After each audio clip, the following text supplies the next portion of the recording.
go live, going live, and still going live, and we're live. Hello, everyone, and welcome to the Gravity Max live stream. Today, we have a fun topic that I unfortunately do not know as much about as I should. Um, and we have a guest, Pluto, who's been on before a couple times, I think.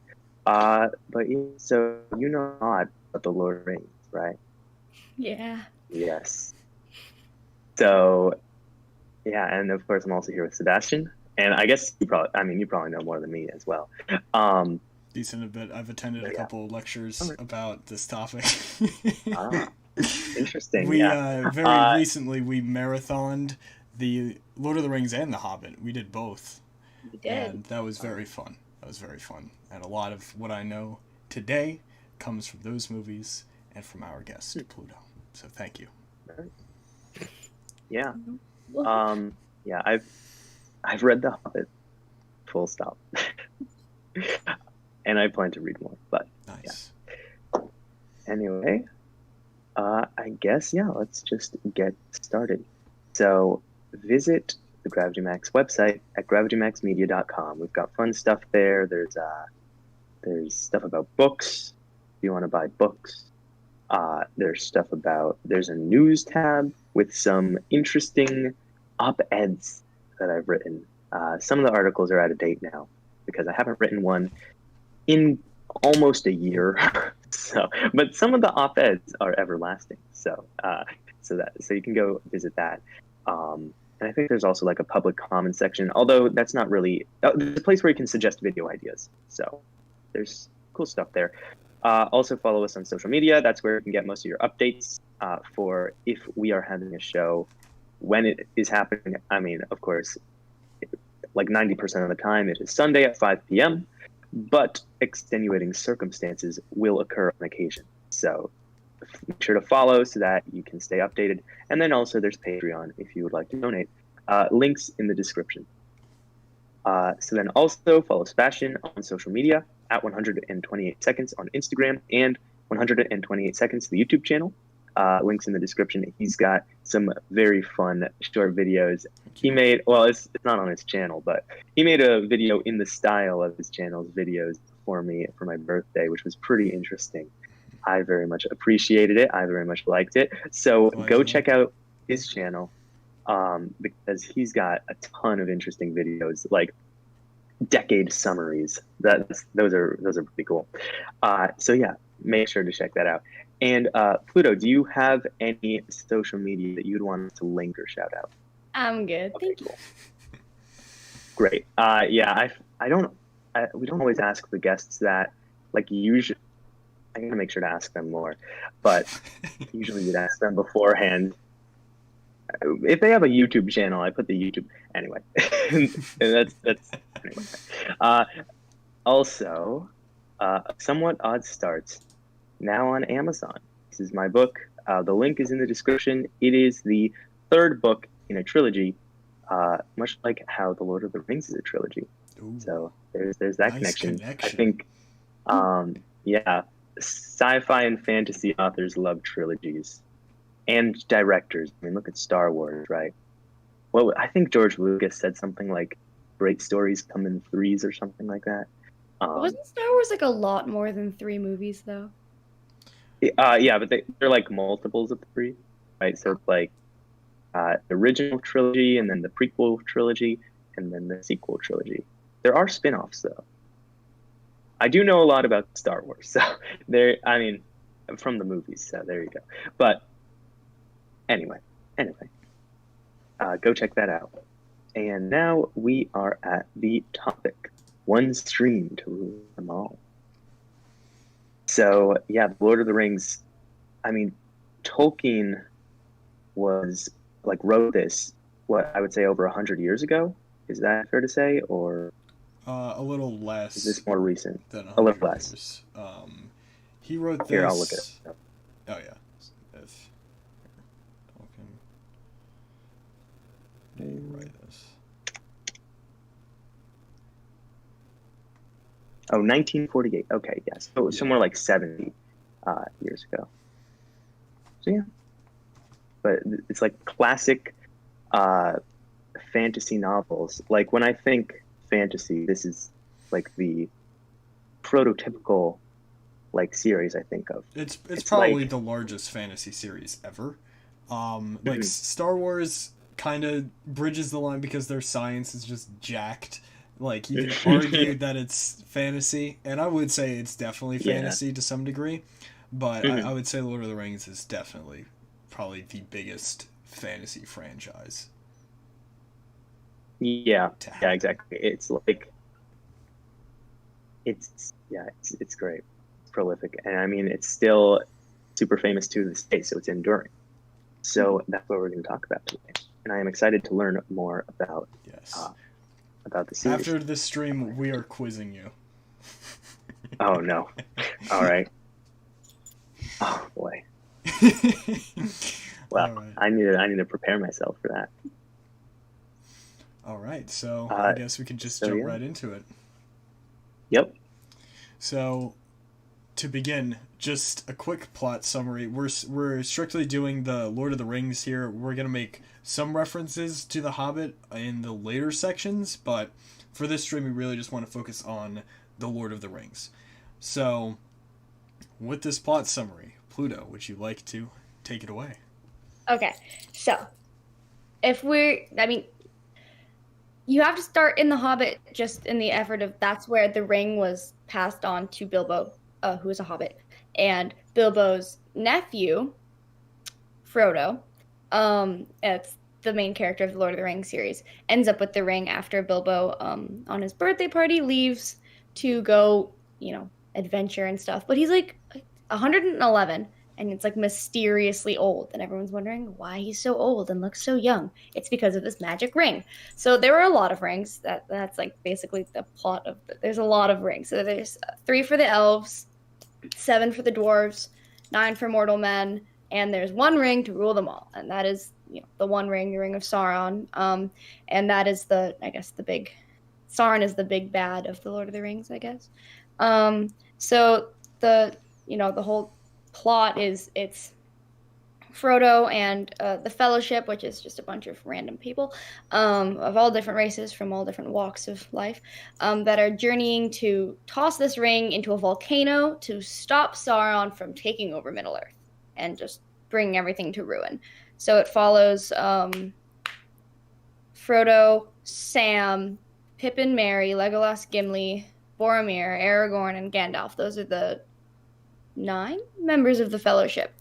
And it obviously starts off in the Shire, which is where the hobbits live. Then they travel all across. I think there's a map somewhere, but they end up going we have their forward. path on the next slide. I'll pop over to that. Yeah. These are the different paths. Yeah. So without I don't want to spoil it, I guess, for the people who haven't seen it or read it, but No, you can spoil it. Yeah, we can spoil it down here. Okay, so they toss it's 70 years old, it all works out. But they toss the ring in the volcano, everything goes kaboom, and then everything's good. But they meet a bunch of different races, like orcs and trolls and goblins and ents and eagles and shape changers. There's just a lot of different.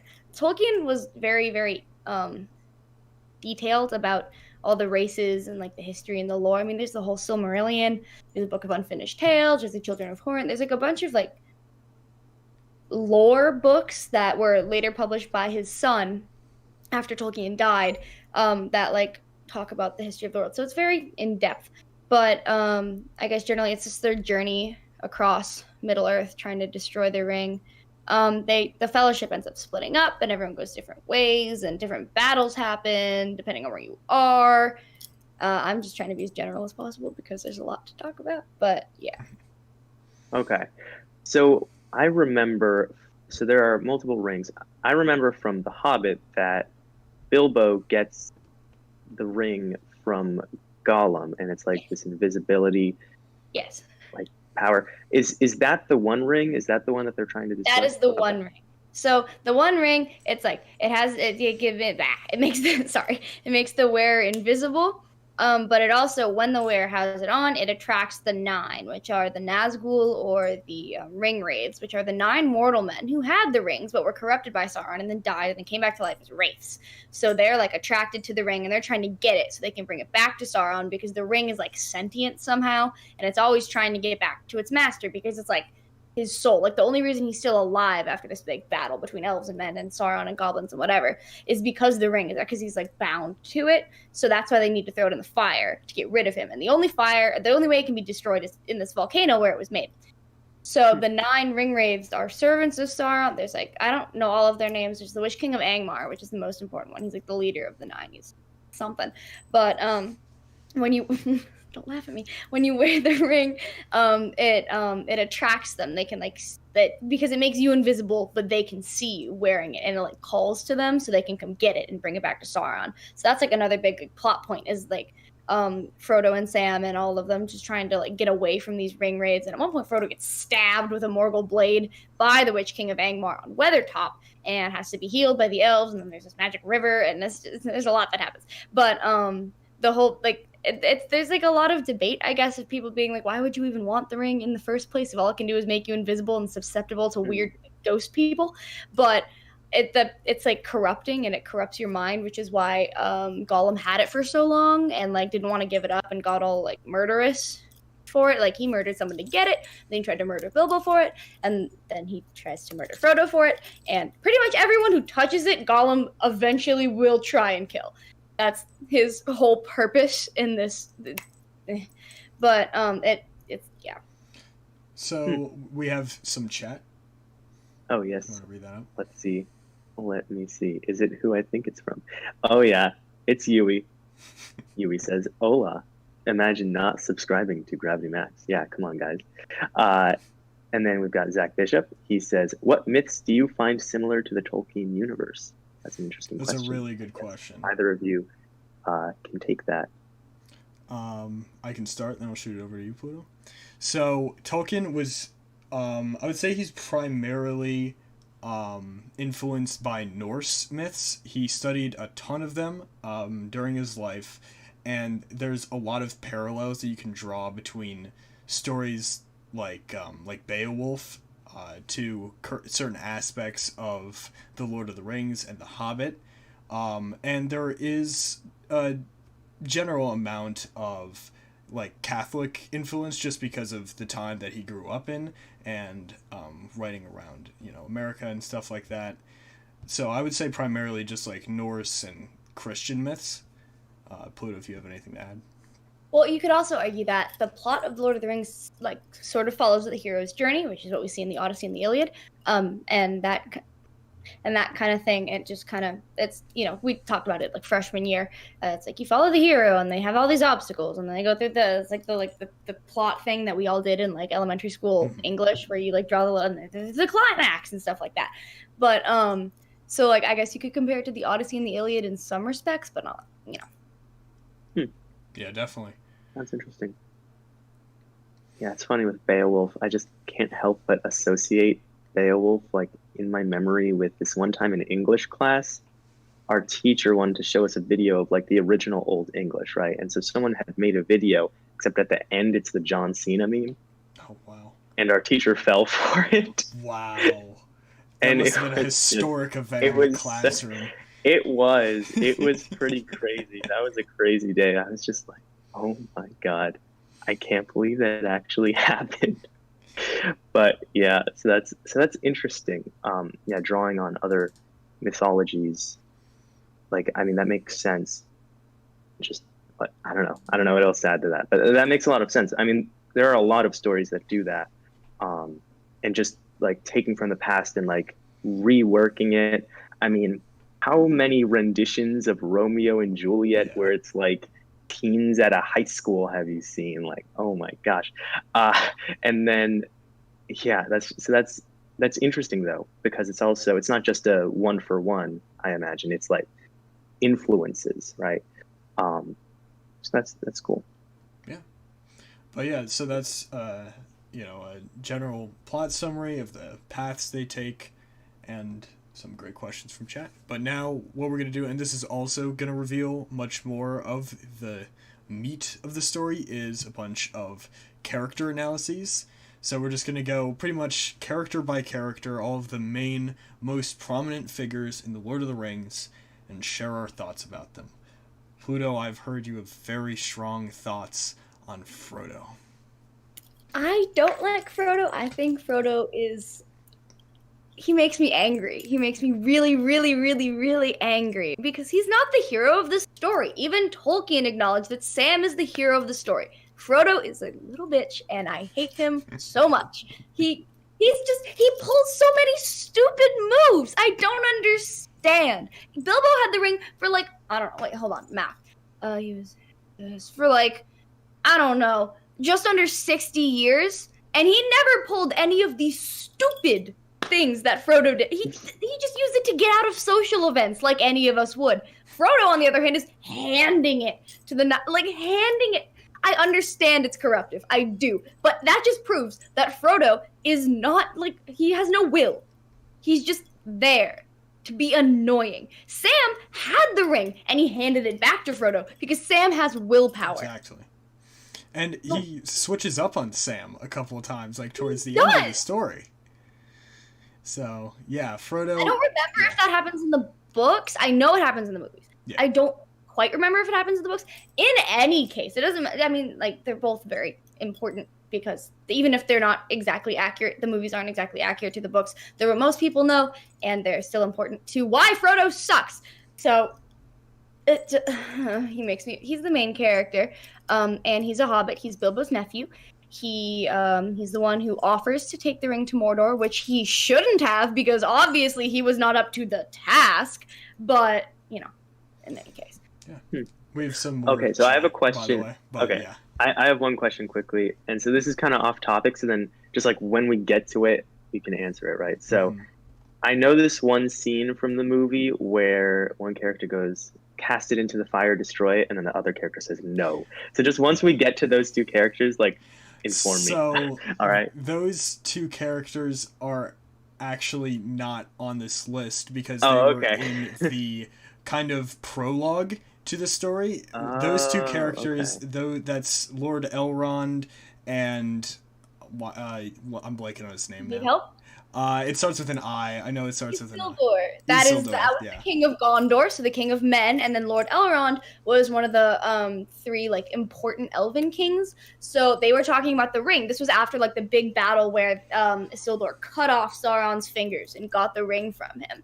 And so Elrond was like, "You need to throw it away." So he dies, and Isildur was like, "Suck it," and kept it. And then Isildur got murked, shot in the back.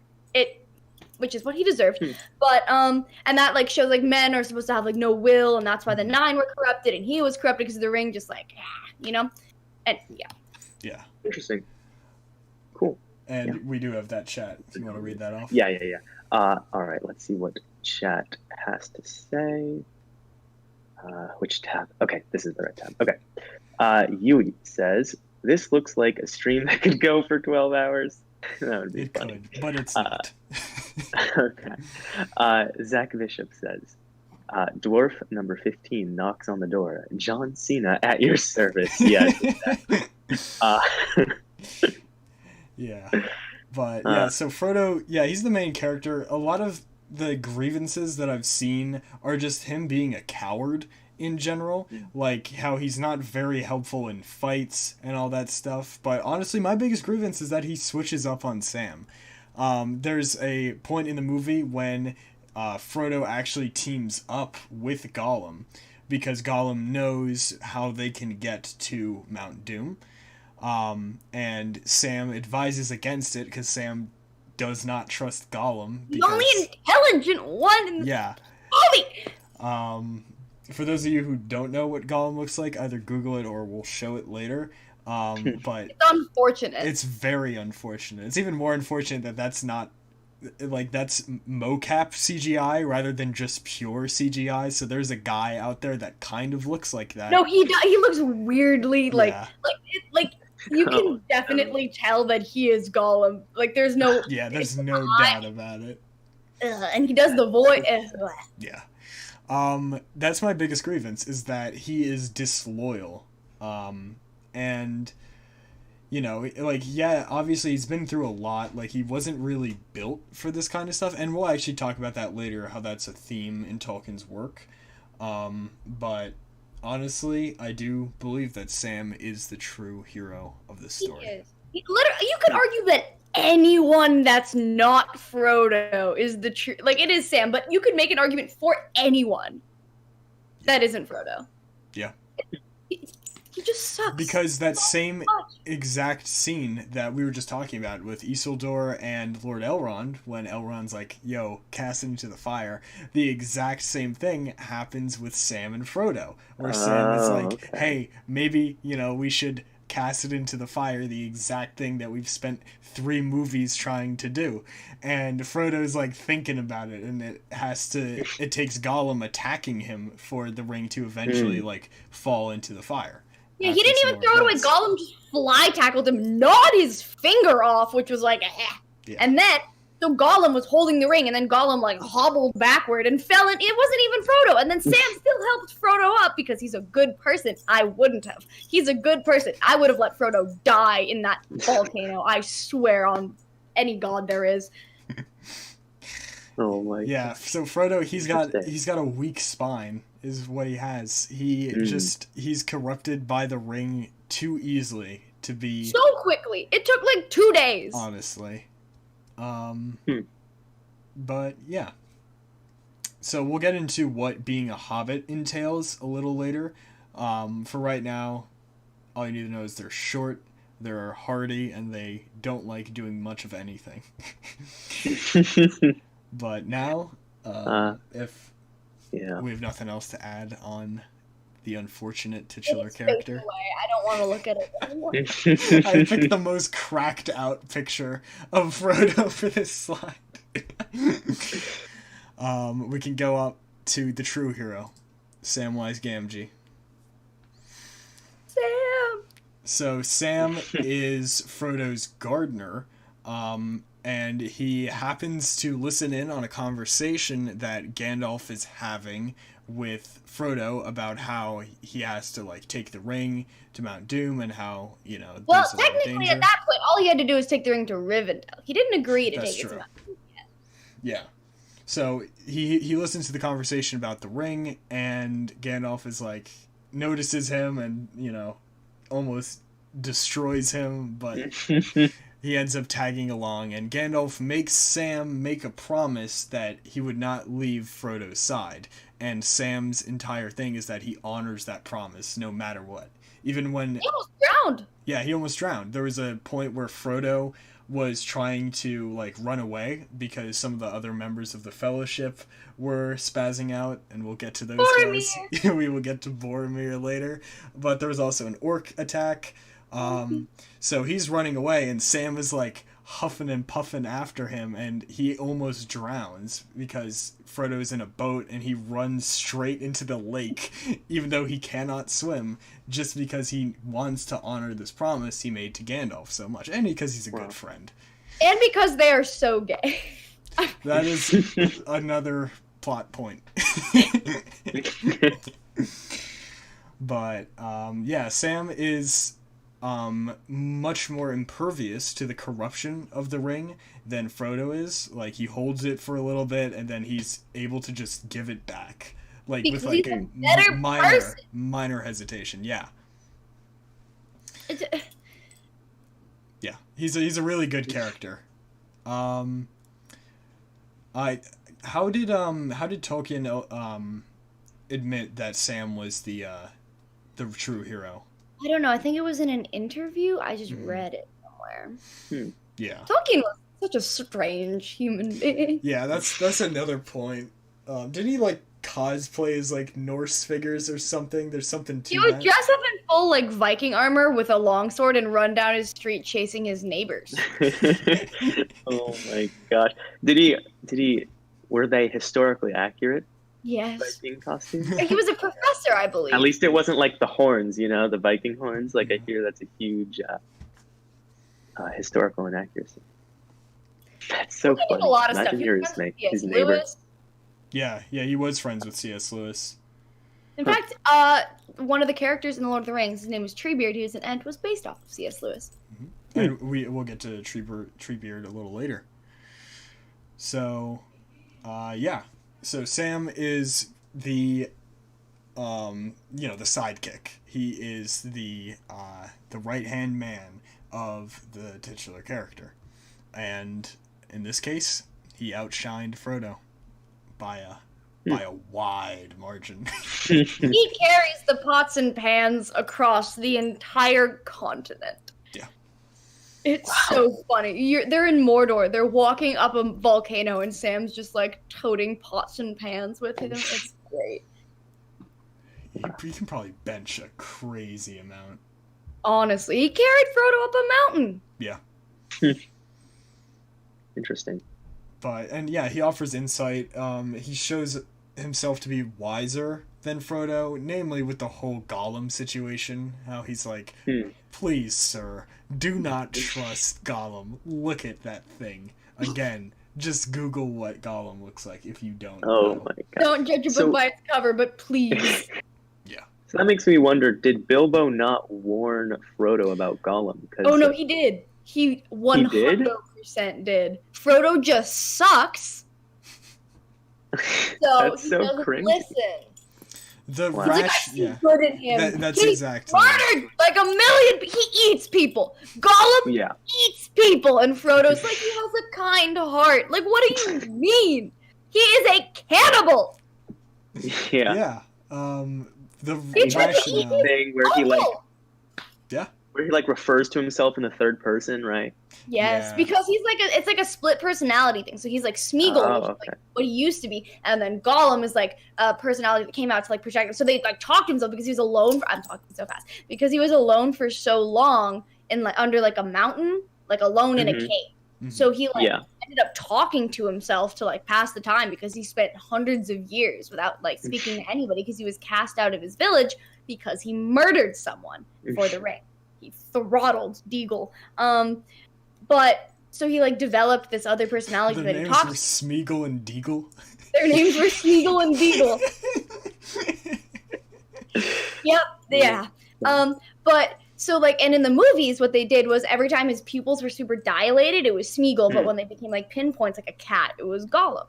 So it was like their way of distinguishing. And he would like talk to his reflection a lot. So like the reflection would be Gollum, and then it would pan back to him as Smeagol. So they did this like thing so he could have conversations with himself. And like Gollum was like mean and wanted to eat people and kill people, and Smeagol was nice and wanted to eat people and kill people, and that was the duality. The duality. So is Gollum like the Gollum personality? Does that come from the ring?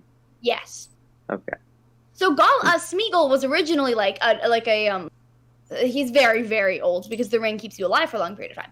So Smeagol like shared a lot of like racial similarities to hobbits, but like an ancient version of a hobbit. And then he got corrupted by the ring over a long period of time and turned into whatever the hell he was at the end. Yep. Interesting. But yeah, so Sam, he is a hobbit just like Frodo, and much more of a hero than Frodo. Now we are on to Gandalf. If you are unfamiliar with The Lord of the Rings, you still know who Gandalf is. He is probably the most iconic character from the entire series. One of the most powerful. We're going to get into exactly what race he is. For right now, he's not a man, he's not a hobbit, he's not any of that. He's something much more powerful. If you can't, he was literally sent by gods. Yeah. To be like, fix it. Wow. If you can't tell from his outfit, he is a wizard. And so he's very well versed in magic, but he's also good with a sword, which I didn't expect when I first saw the movie. I don't know how. I kind of forget how much they focus on that in the book about him using a sword. But so he's a skilled fighter. He's very wise. He can be a tad cryptic from time and time again, but definitely very important. He's like the wise mentor in the story, who kind of guides people on their path. He guided Bilbo on his journey. In fact, he orchestrated that entire journey, and he kind of orchestrates this journey, although he didn't expect it to go that far. But he's very powerful and very well read as well. He's cool. I love Gandalf so much. Yeah. He just brings me joy. He's like, okay. Wow. So he's good with a sword and he can do magic, but his like main weapon of defense and way of like fighting people is just beating them with his cane.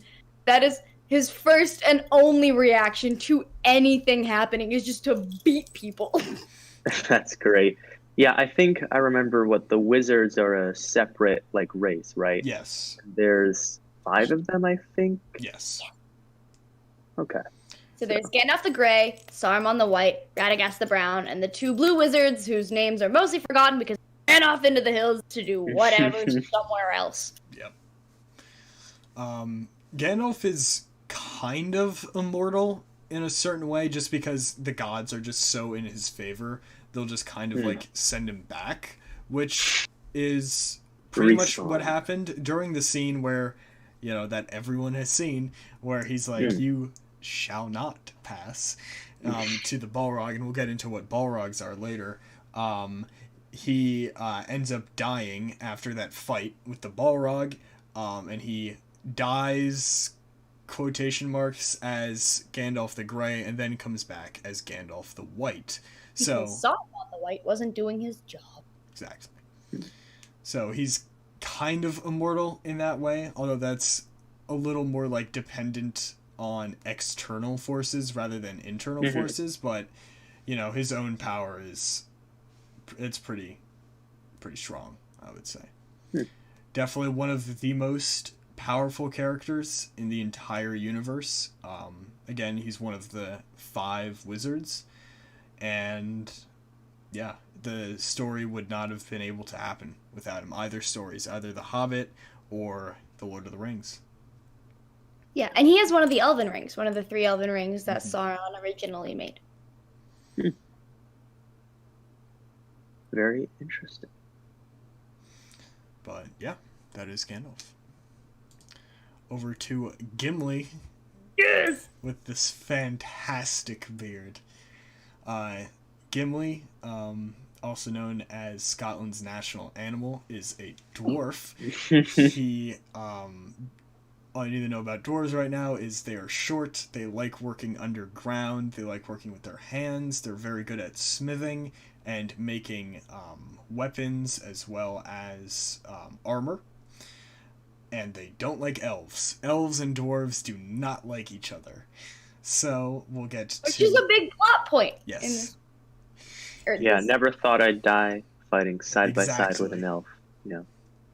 I'll admit, a lot of stuff I know is through memes. It's just The Hobbit and then memes. That's my sources of information here. So like the Undying Lands are where all the elves are going in this series, because like the age of the elves is over, the end is coming, so all the elves are bailing, and so they're going to the Undying Lands, which is this other like continent. So like the Lord of the Rings universe looks like lungs. So Middle Earth is in like the right lung, and then the left lung is the Undying Lands, where the elves go, and pretty much only elves are allowed there unless you have a special invitation. And Gimli ends up being the only dwarf to ever go. He's also the son of Glóin, which was one of the dwarves from The Hobbit. I don't know if you remember. Oh yeah. I remember. I remember they all had like rhyming names. There's like Owen, Glóin, Bifur, Bomber. But yeah, Gimli is our introduction to what dwarves are. Dwarves are definitely way more prominent in The Hobbit because, you know, Bilbo travels with a herd of dwarves. But Gimli is very, very hardy, as you would expect from him. He's very stubborn. And there is another member of the group, of the Fellowship, called Legolas, who he does not like at first, but over the course of their journey, he ends up forming a bromance with him. So he is one of the first people to pledge himself to the Fellowship. The whole "you have my bow and my axe." He was the axe, and Couldn't let the elf one up him. yeah, and there's dwarves are. I love dwarves. I honestly do. I feel like I share a lot of thinking with them about how sometimes the best solution to a problem is force and metal. And that rings true. He is a very, very skilled fighter. For having very stubby legs, he handles himself pretty well going across a continent. And he's very loyal. He's very loyal to the group. There's no doubt that he would have laid down his life in any of the scenarios they faced to get the ring to Mount Doom.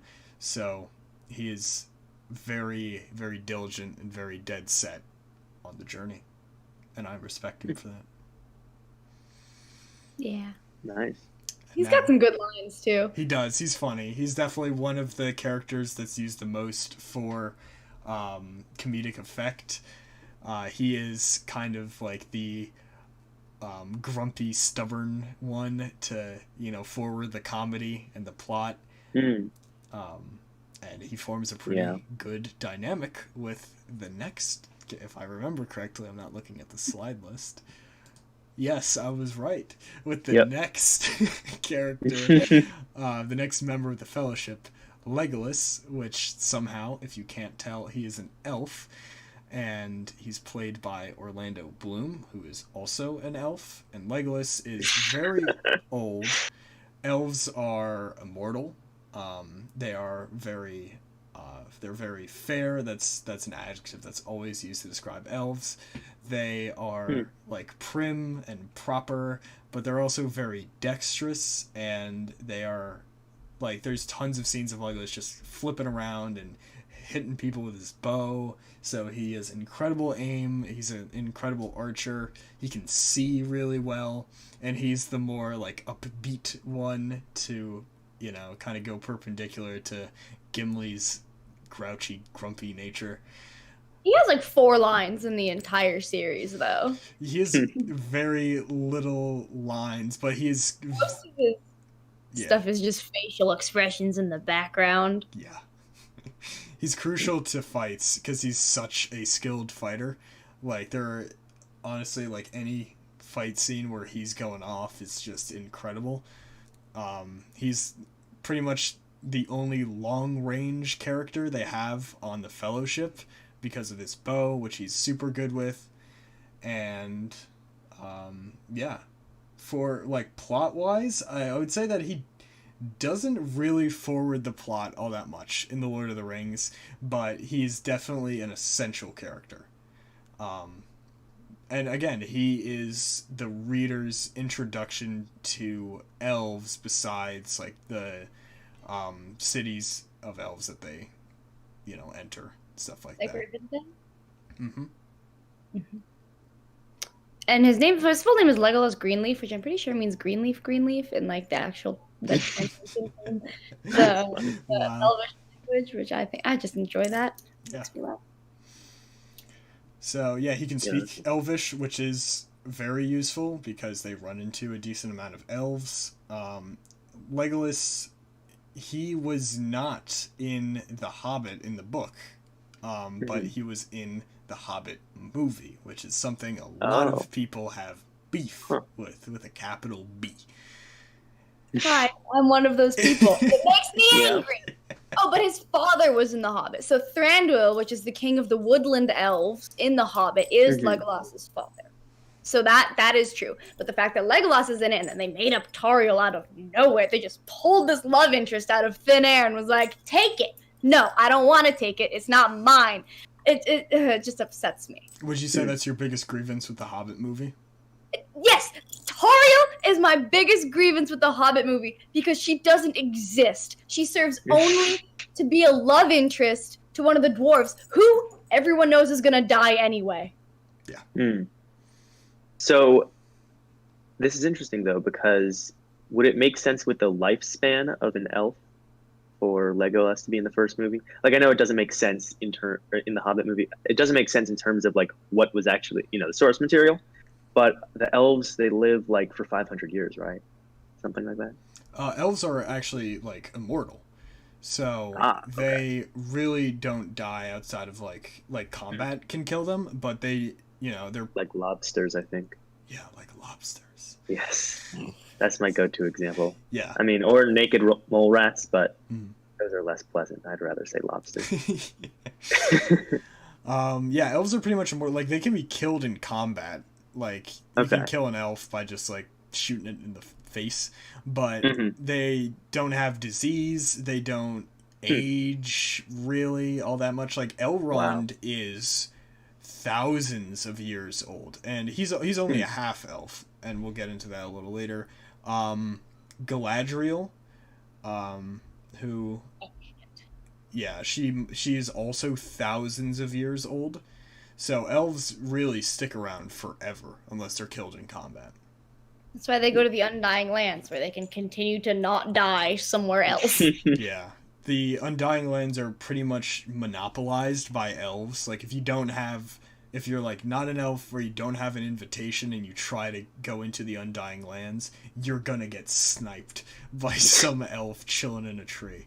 Like, it is just off limits to everyone else. So it's kind of like a utopian society. It's not entirely, like, colonized and stuff, but it's like a paradise compared to the, other the other continent. But yeah, so Legolas is our main reference point for like elves and how they fare in combat specifically. I feel like that's a big reason why Legolas was included, to show off elves' dexterity and their just like general prowess. That's a lot of people's that's a source of a lot of contempt for elves, is how up their own ass they are, and I myself subscribe to that philosophy. You can't tell me you don't like Legolas. I do like Legolas. I do. I really do. He definitely showed his worth in the course of the journey. I will, negate anything that happened in like The Hobbit, because he wasn't supposed to be there and he was kind of a dick in that movie. He was. They did him so dirty in the Hobbit movies. They made him into such an ass for no reason. Yeah. Why? Why would they do him like that? There was no need. He didn't need to be. Actually, they asked Viggo Mortensen, I believe that's how you say his name, who's the actor who played Aragorn, to be in the Hobbit movie, and he's like, wasn't in the book, suck it. And then that's what you should do. That is what you should have done to preserve the integrity of Tolkien's work, not adding some random elf bitch in there to, like, cry over a dwarf's death, who she's known for, like, 2 weeks. She's like, if this is love, I do not want it. It doesn't matter. Yeah. So he is also probably one of the most iconic characters from the Lord of the Rings universe, which is, very... It's definitely something to talk about, considering he has so little lines, but he's so iconic.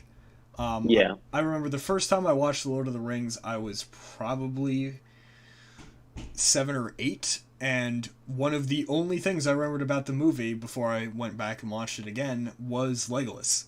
Even though he just really doesn't say much and doesn't forward the plot all that much, he is just iconic. There's something about him, whether it's Orlando Bloom's just aura, whether it's good writing, whether it's his outfit, whatever it is, he's iconic, and you can't detract from that. Nice. He's like what you think of when you think of elf. You know what I mean? Absolutely. Yeah. He is the absolute just pivotal elf. Now we are on to Merry. Yes! Merry is half of a brain cell. We'll get to the other brain cell on the next slide. Basically, he is a jankster prankster. He is a hobbit. He lives in the Shire with Frodo and Bilbo. And in the opening scene, he and his... they're cousins, right? Or are they just friends? I believe they're so, like, let's be real. most of the hobbits are somehow related in some way, shape, or form. So I believe Frodo, Pippin, and Merry are all cousins. Yeah. I think. Because I think. So his full name is Meriadoc Brandybuck, and he is one of the Brandybucks. So like the main families you want to know for hobbits are the Bagginses, the Sackville Bagginses, the Brandybucks, and the Tooks. Those are the most important families. The two you're going to hear about or the three, I guess, are the Bagginses, the Brandybucks, and the Tooks. So Bilbo, and Frodo, I guess, they're both part Took and part Baggins, and then Mary's other brain cell is a Took, and Mary is a Brandybuck. But they all live, so like they're either on like one side of this river, or the other. It's like a river over the hill or across the water. The water is the river, Brandywine River. That's where it is.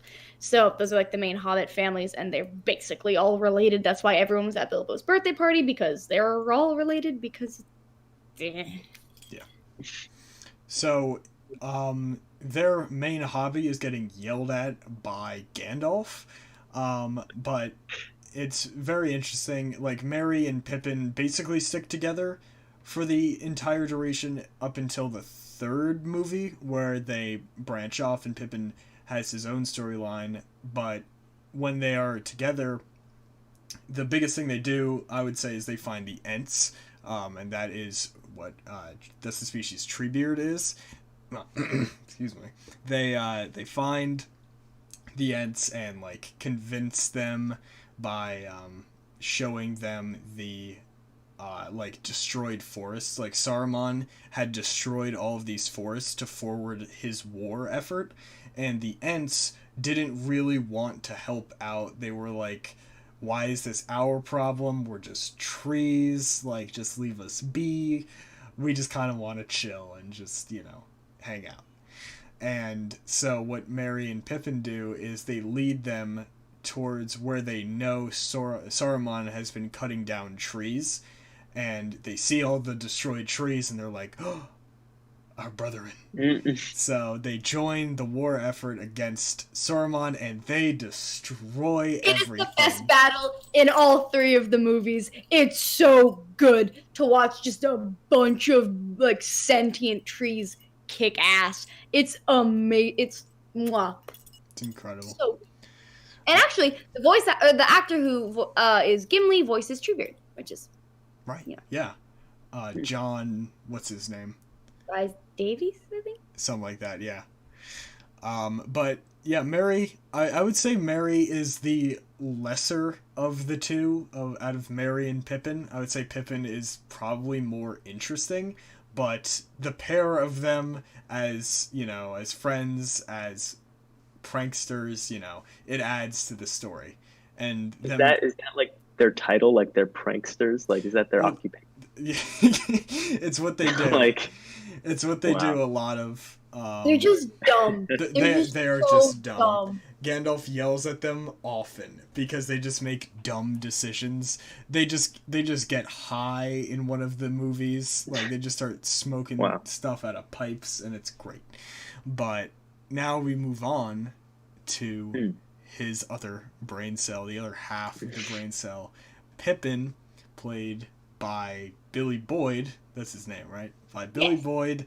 I find Pippin to be much more interesting. I love him. He's my favorite member of the Fellowship. He brings me so much joy. I love him so much.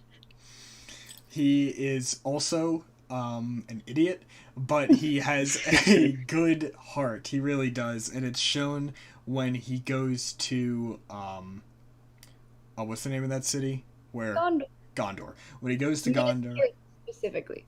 Yes.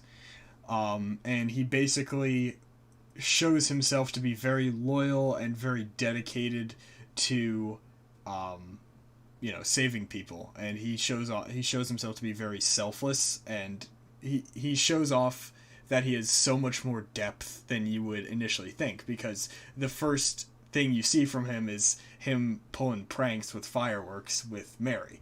And so you think, oh, these guys are just idiots. But I would say Pippin is the most is like the biggest evidence that they are much more than just dumb youth, you know. And youth is a loose I mean, term. he does that thing with Faramir and Denethor. Yes. So I'm wondering, why does Gandalf keep them around? Because he's like in charge, right? So are they like, do they hinder the mission? In some instances, yes. Often. Yeah, a lot. But I feel like Gandalf's big on like seeing the potential in hobbits. Like that's his whole thing. Like that's what he does. Is he like picks random hobbits who don't want to be there and makes them be there. That's his whole purpose in The Hobbit, in The Lord of the Rings. That's what he does. And also, there's been like theories. So you read The Hobbit. You know that Fili and Kili died tragically, and they had a very similar dynamic to Pippin and Merry. So a lot of people theorize that Gandalf, like, sees Fili and Kili and Pippin and Merry and doesn't want them to die in that horrible way that Fili and Kili died, so he like takes over. But that's just a theory. But in any case, he's big on like seeing the potential in short people. Like that's what he does. Yeah, I would say they do really add to the story, especially with them finding the Ents, and with Pippin, what he does is he basically swears his loyalty over to Denethor, who is the crazy king of Gondor. He's not the king. He is the steward. He's the steward. He's the steward of Gondor. We'll talk about who the rightful heir is on the next slide, if my memory serves. But if we have nothing else on Merry and Pippin, Pippin's just so good. He's good. He's pure. He's just so good. All right. Aragorn, the true heir. So Aragorn is human. He is the rightful heir to Gondor, like all of it, I'm pretty sure. I'm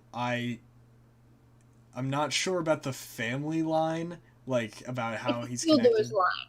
It's the line of Isildur, which becomes important later on because there was this curse placed on this army who abandoned Isildur when he needed it the most. So he cursed them to basically be ghosts unless one of his heirs were to like set them free. So Aragorn eventually finds this ghost army and he's like, by the by, I am descended from Isildur. And they're like, oh, okay, if you set us free, we will destroy everything for you. And they do. The ghost army, because they can't really die, they just kind of just tear shit up, and they're fantastic. It's insane. The way they did it, they just run. Oh, it's ridiculous. Yeah, the ghost army is so powerful. So that's also big, but he also does further the plot quite a bit, especially with his dynamic with Boromir, because there's a lot of tension there, because Boromir, I forget what his official position is. Boromir's father is Denethor, the steward of Gondor. Right. So, yes. And Denethor doesn't want to give up Gondor to Aragorn for some reason, because he's like, I am the rightful king, even though I'm the steward and I don't get to sit in the big boy chair. That's a thing. He like has to sit in this little tiny chair next to the throne. It's the funniest next to the empty throne, he's sitting in this dinky little chair. So funny. It brings me so much joy to see this man humbled. I hate him. Yes. Gandalf beats the crap out of him with he just bop. Yeah, he does like a 3 combo on him. It's great. Over the head, into the stomach, he doubles over and then smacks him on the back till he falls to the floor. It's so good. Wow. But in any case, so Denethor doesn't want to give the throne to Aragorn, and Boromir is loyal to his father. So Boromir has beef with Aragorn because Aragorn doesn't even want to be king. But Boromir thinks that Aragorn wants to be king, so he thinks he's trying to take over for Denethor, which is his father. So he's like, and that's the best way I can describe it right now. But so they have Boromir's interesting though. He's a good redemption. Yeah. And he's played by Sean Bean, so he like dies immediately. Of course. What's the percentage of roles that Sean Bean has died in? It's like 70%. He's just like, there's a Oh. 70% chance that if you see Sean Bean in a movie, he is going to die. That's He's like really more interesting, than actually. any other actor with like a, you know, comparable amount of roles. But, we'll get to him next. But Aragorn as a character is also pretty pure of heart, I would say. He is there to he's of the species of man, and he holds the ring for a little bit, or he's in proximity with it because Frodo has it, and he makes it clear that he doesn't want the ring, and he's not going to try and like grab it for his own use, which is exactly what Boromir does. So Yoink. yeah, Ah. if we have nothing more on Aragorn, I like Aragorn. I have more. Yes, I go ahead. So Aragorn, also known as Strider, so he was a ranger. He was raised by elves and a tiny, tiny, tiny bird. He ends up marrying his cousin, but just Interesting. yeah, straight out the gate, yeah. But I think it's his second cousin too. But anyway, so Aragorn was raised by elves. And then he went off to be a ranger. So he never wanted to be king. So that's why the last movie is called Return of the King. Because the king is finally returning and he's finally stepping up and putting on his big boy pants and doing his job as a king of an entire region. It's the biggest city of men. And he's just like, whatever.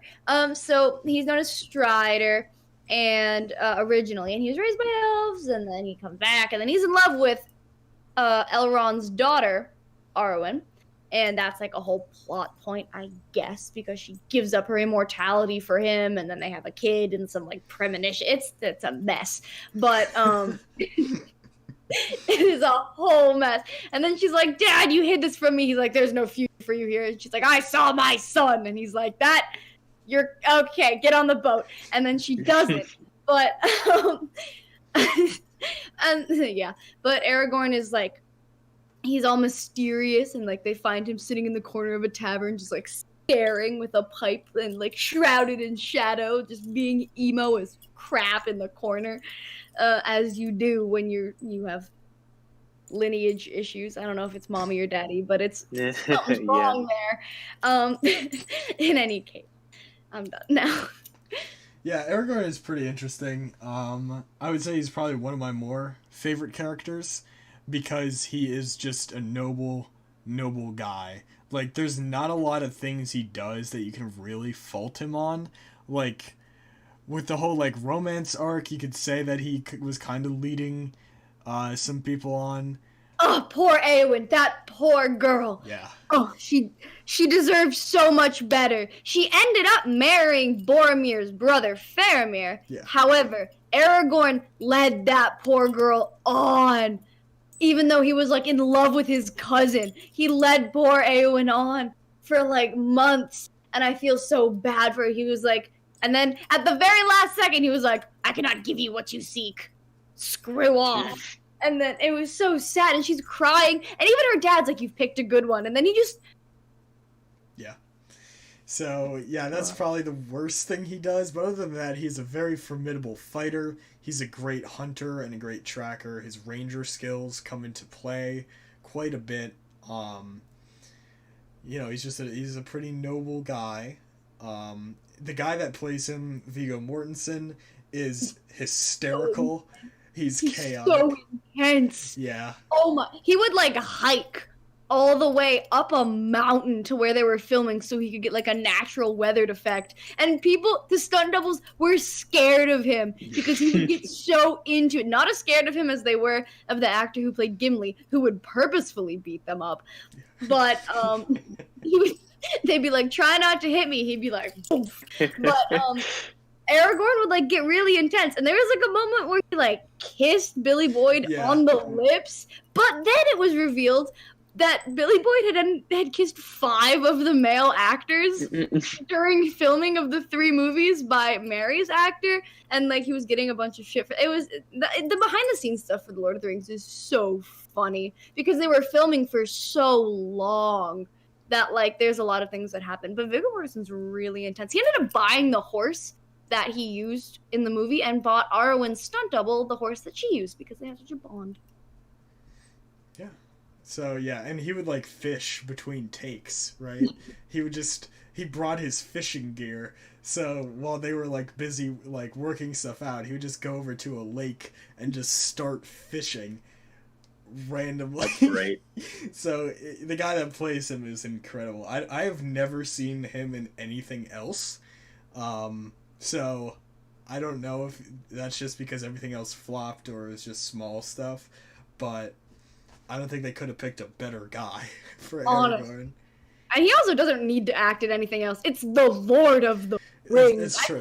Like, you made it.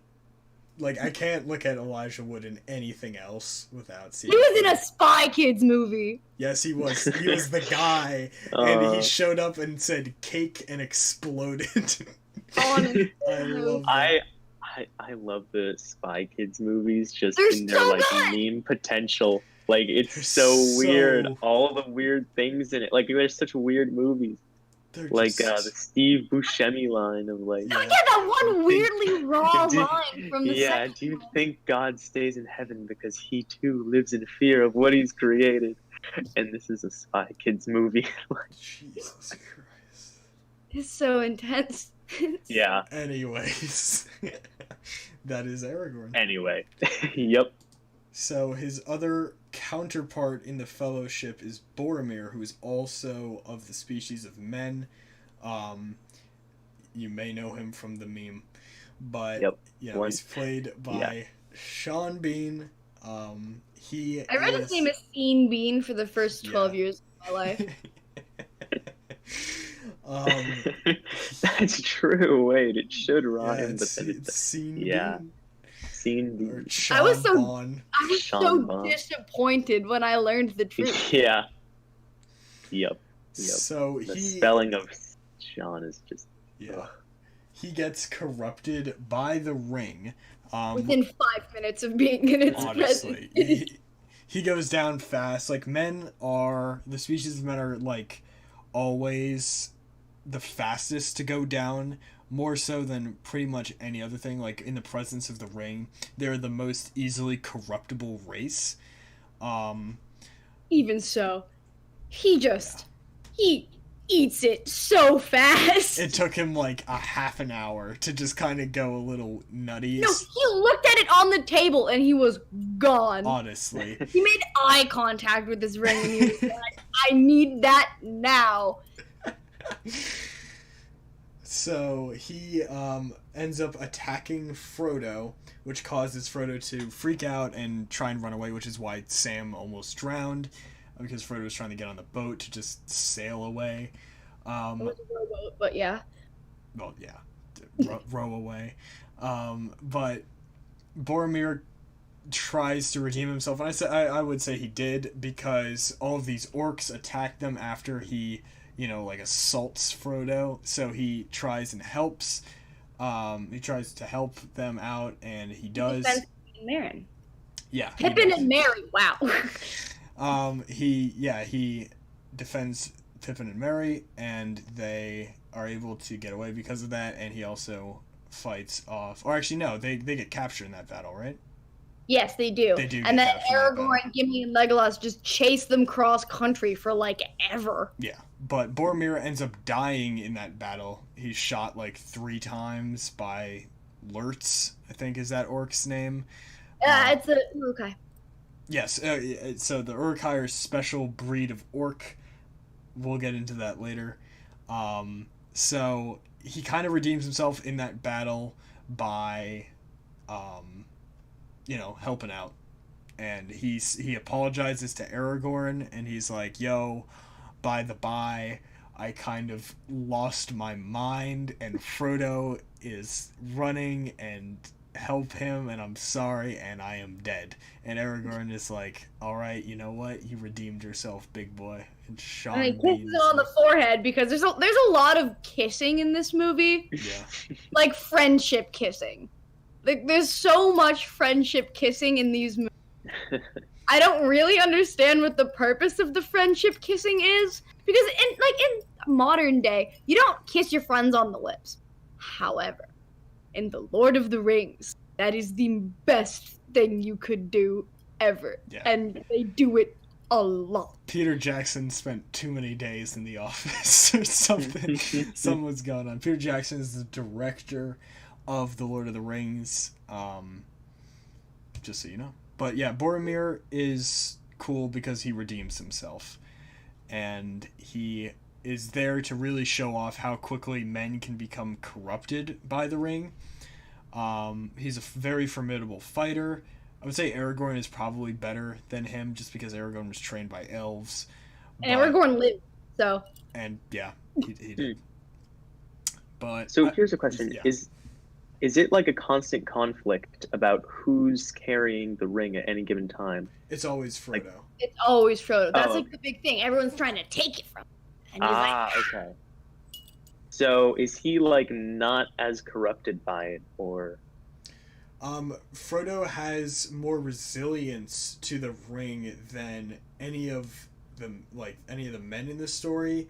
But it ends up corrupting him towards the end of the series, which is why he switches up on Sam. I would say that was part of the ring's influence, because that was his rationale for trusting Gollum, was that he could feel the ring corrupting him, and Frodo looks at Gollum and sees that he has been corrupted by the ring, so he feels empathy for him, which is why that's the rationale for him keeping Gollum around.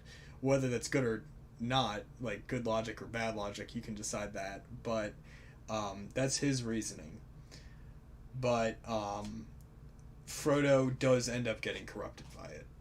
In fact, pretty much everyone to ever hold it for an extended period of time has been corrupted by it. I can't think of any the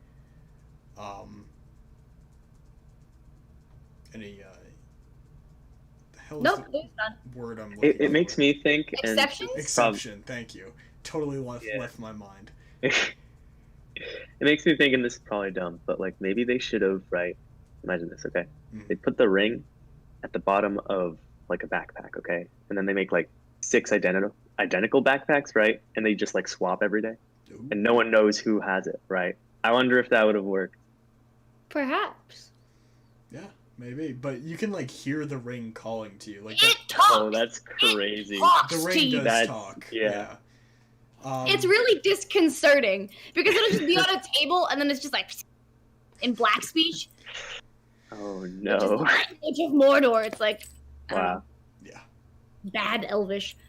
Yeah. Speaking of Elvish, it's really cool that Tolkien like created an entire language. But then he also named a volcano Mount Doom, which is like Yep.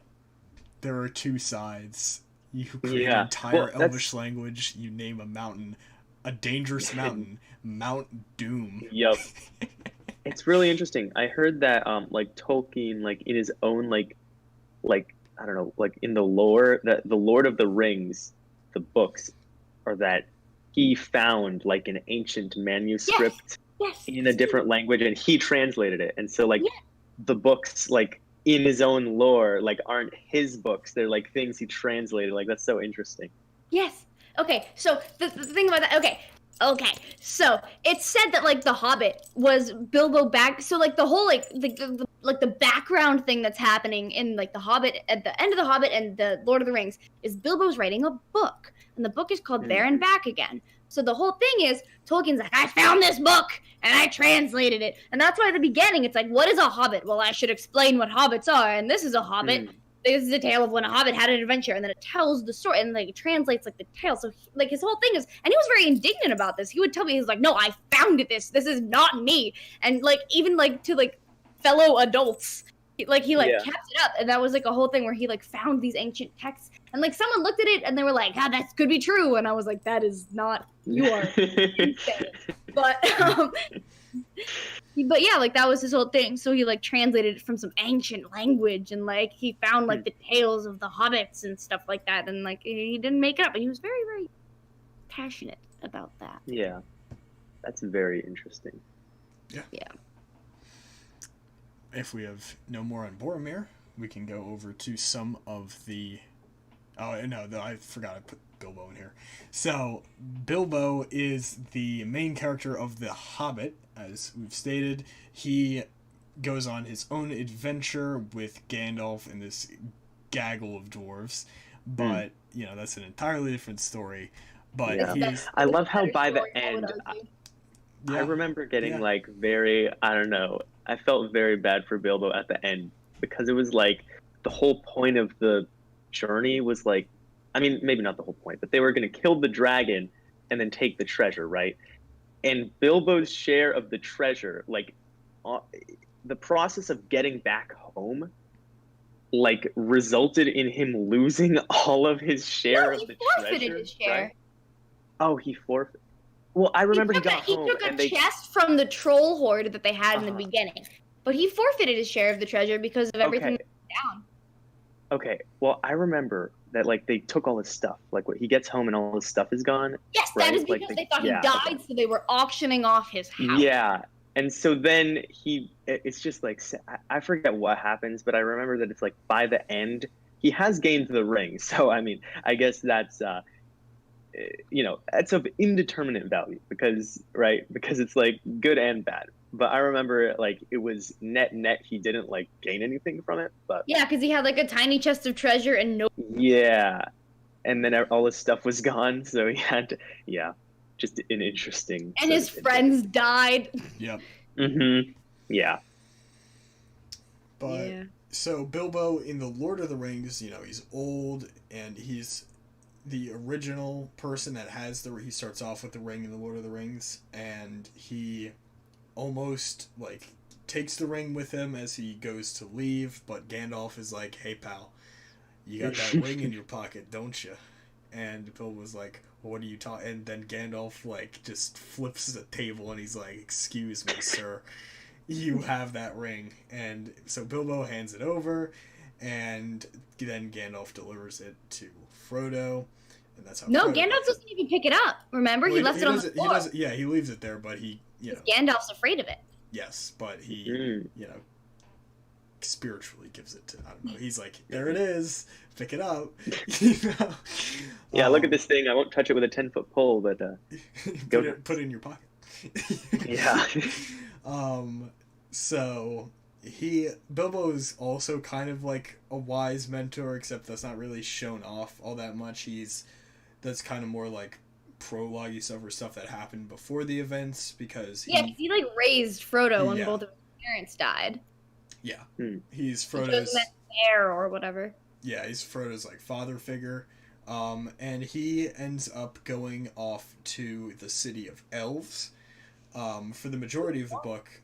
Yes. And then he gets to go to the Undying Lands at the end of the story. And it's a point that he starts aging exponentially because he no longer has the power of the ring to keep him alive. He's, like we said, it was his 111th birthday when the book started because the ring was keeping him alive for that long. And then he forfeits the ring, so he starts aging like exponentially.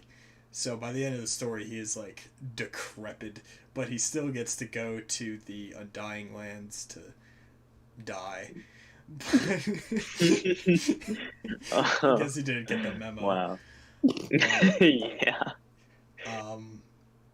Yeah, he's a very interesting character, you know, that's the whole Hobbit storyline, but he's a guy that knows what he wants. He just wanted to chill with some elves, and then at the end of the story, he got to chill with some more elves.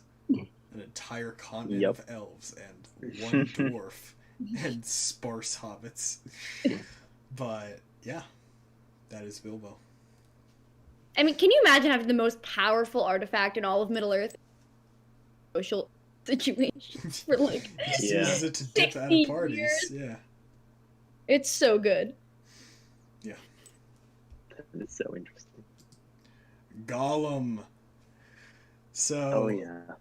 Yeah, he's not on the cover of any of Vogue's magazines, but he used to be a, like we said, he's not a hobbit. He's like an ancestor of a hobbit, so like a common. I think they called them river folk. Yeah, river folk. They were near a river when we saw them. So yeah, they found the ring at the bottom of a river. They were fishing, and the Deagle got pulled off the boat by a fish because for some reason a fish is stronger than a person. That is beside the point. And he gets dragged through the mud and he sees something shiny and he's like, mine. And he picks it up and he gets out of the water and he holds it in his hand. He's like, it's a ring. And then Smeagol comes up from behind him. He's like, it's my birthday. Give me that. And Deagle's like, nah. And Smeagol's like, really? And he's like, nah. And then he throttles him to death and then takes the ring. And, you know, Wow. as you do when you want something and someone won't give it to you. You just... But and because he killed Deagle, he gets run out of the town, which is why he has to go and hide off in the mountains. And the ring slowly changes him into this thing. And like we said, with the whole split personality stuff and all that, he is used as probably the biggest example of the quote-unquote shadow archetype. And the shadow always serves as what the hero could be if he succumbs to his dark influences. So if Frodo was to succumb to the influence of the ring, he would turn out exactly like Gollum. Gollum is there to kind of be a reflection of you could be this. So that's his purpose in it. He also knows where Mount Doom is, and he leads Sam and Frodo over to them. And there's that whole... As you get them eaten by Shelob, the demon spider from hell. Quite literally, actually. She was a servant of Morgoth, who was one of the original gods of the universe. And so she is quite literally a demon spider who serves, like, the devil. And it's, you know, it's great. And that was honestly one of the more horrible... Yeah. That freaking spider. It's so gross. It's so gross, and you can hear like the scuttling. It just makes me so uncomfortable. I hate spiders. Yeah. So Gollum is completely infatuated with the ring. You know, he calls it his precious, and that's his entire thing. Is that no matter what, he wants that ring. Nothing's gonna stop him. He will strangle so many people to get this ring. Yep. And yeah. He's definitely a villain, but you know, for a short amount of time he works with the heroes.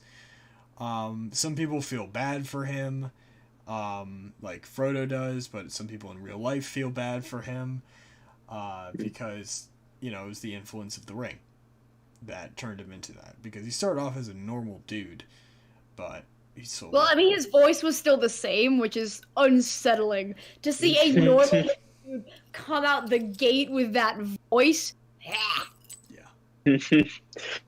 That's interesting, yeah. But yeah, that is Gollum / Smeagol. Over to Saruman. Saruman is another one of the wizards. Like we said, Gandalf the Grey and Saruman the White.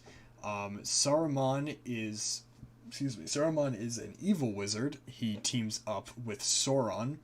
I believe, and correct me if I'm wrong, I believe his rationale for that was he just thinks that Sauron is just too powerful and he can't be beat, so he's like, I might as well join the winning team. So he joins up with Sauron, and he basically becomes Sauron's general. Like, he amasses armies, and he creates the Uruk-hai, which we alluded to earlier. The Uruk-hai are basically a jacked up species of orcs that were literally genetically modified by Saruman by taking blood from other things. I forget what exactly. And orcs and goblins and elves? Something like that.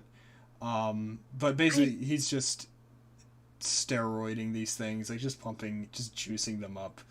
But they're so creepy looking. Yeah. They have the funniest names. Because if you watch like the Lord of the Rings on like Prime and you like go to the X-ray function, you can see the names they give the orcs, and they're like Erts, and it's just it's an That's funny. So Saruman is pretty powerful. He dukes it out with Gandalf in the beginning of the Lord of the Rings, and he actually beats him. Yeah, they just like spin around, and he spins Gandalf a lot, and he actually wins in that fight. He's played by Sir Christopher Lee, a fantastic... The actor to meet Tolkien in all of those movies. And he was given the blessing to play Gandalf, and then they didn't cast him as Gandalf, and though I think the casting is perfect, it hurts my heart. Yeah. Can you imagine Sir Ian McKellen as Saruman and Christopher Lee as Gandalf? I can't, but it still makes me sad. Yeah. He had a heavy metal band. Yes. Wow. Yeah, he was something. So yeah, he is the basically evil commander of the evil army of orcs, of the armies of Mordor, I guess, or like the ones that are working in Isengard, which, yeah. Because there's armies coming from Mordor, there's armies from Isengard, and there's armies coming from the Dead City, which is by the stairs. That was that big glowing. Right. I forget. That might have been Minas Morgul, actually. In any case, it could have been Angmar too. It was one of the two. I know the Witch King of Angmar was running it, but I think. In any case, he is a bad guy, and he is more evidence of there's just a general theme of corruption in the story, like, you know, the corruption from the ring, and then the corruption of Morgoth in general, the corruption of everything, you know, and that is Saruman's purpose. He was originally he was a good guy, you know, he's one of the 5 wizards, but he was just turned dark by Morgoth, or by Sauron, who's working for Morgoth, or created by. And that's the thing, is that I have a chart later on, and that shows all of, like, the races that were specifically tied to specific gods, and of this one specific race that Saruman is a part of, all of the different species, like, within that, or all the different races that fall under that category of beings, at least one in all of those categories have been corrupted by Morgoth or by Sauron. So the theme of corruption, it's very prevalent. But that is Saruman. Next, Sauron, the main antagonist of the story. He usually appears as this flaming eye, but we have a picture of what he looks like in armor later on. You got to see him in armor at the start of The Lord of the Rings in the prologue. His armor is sick. It's sick. It really is.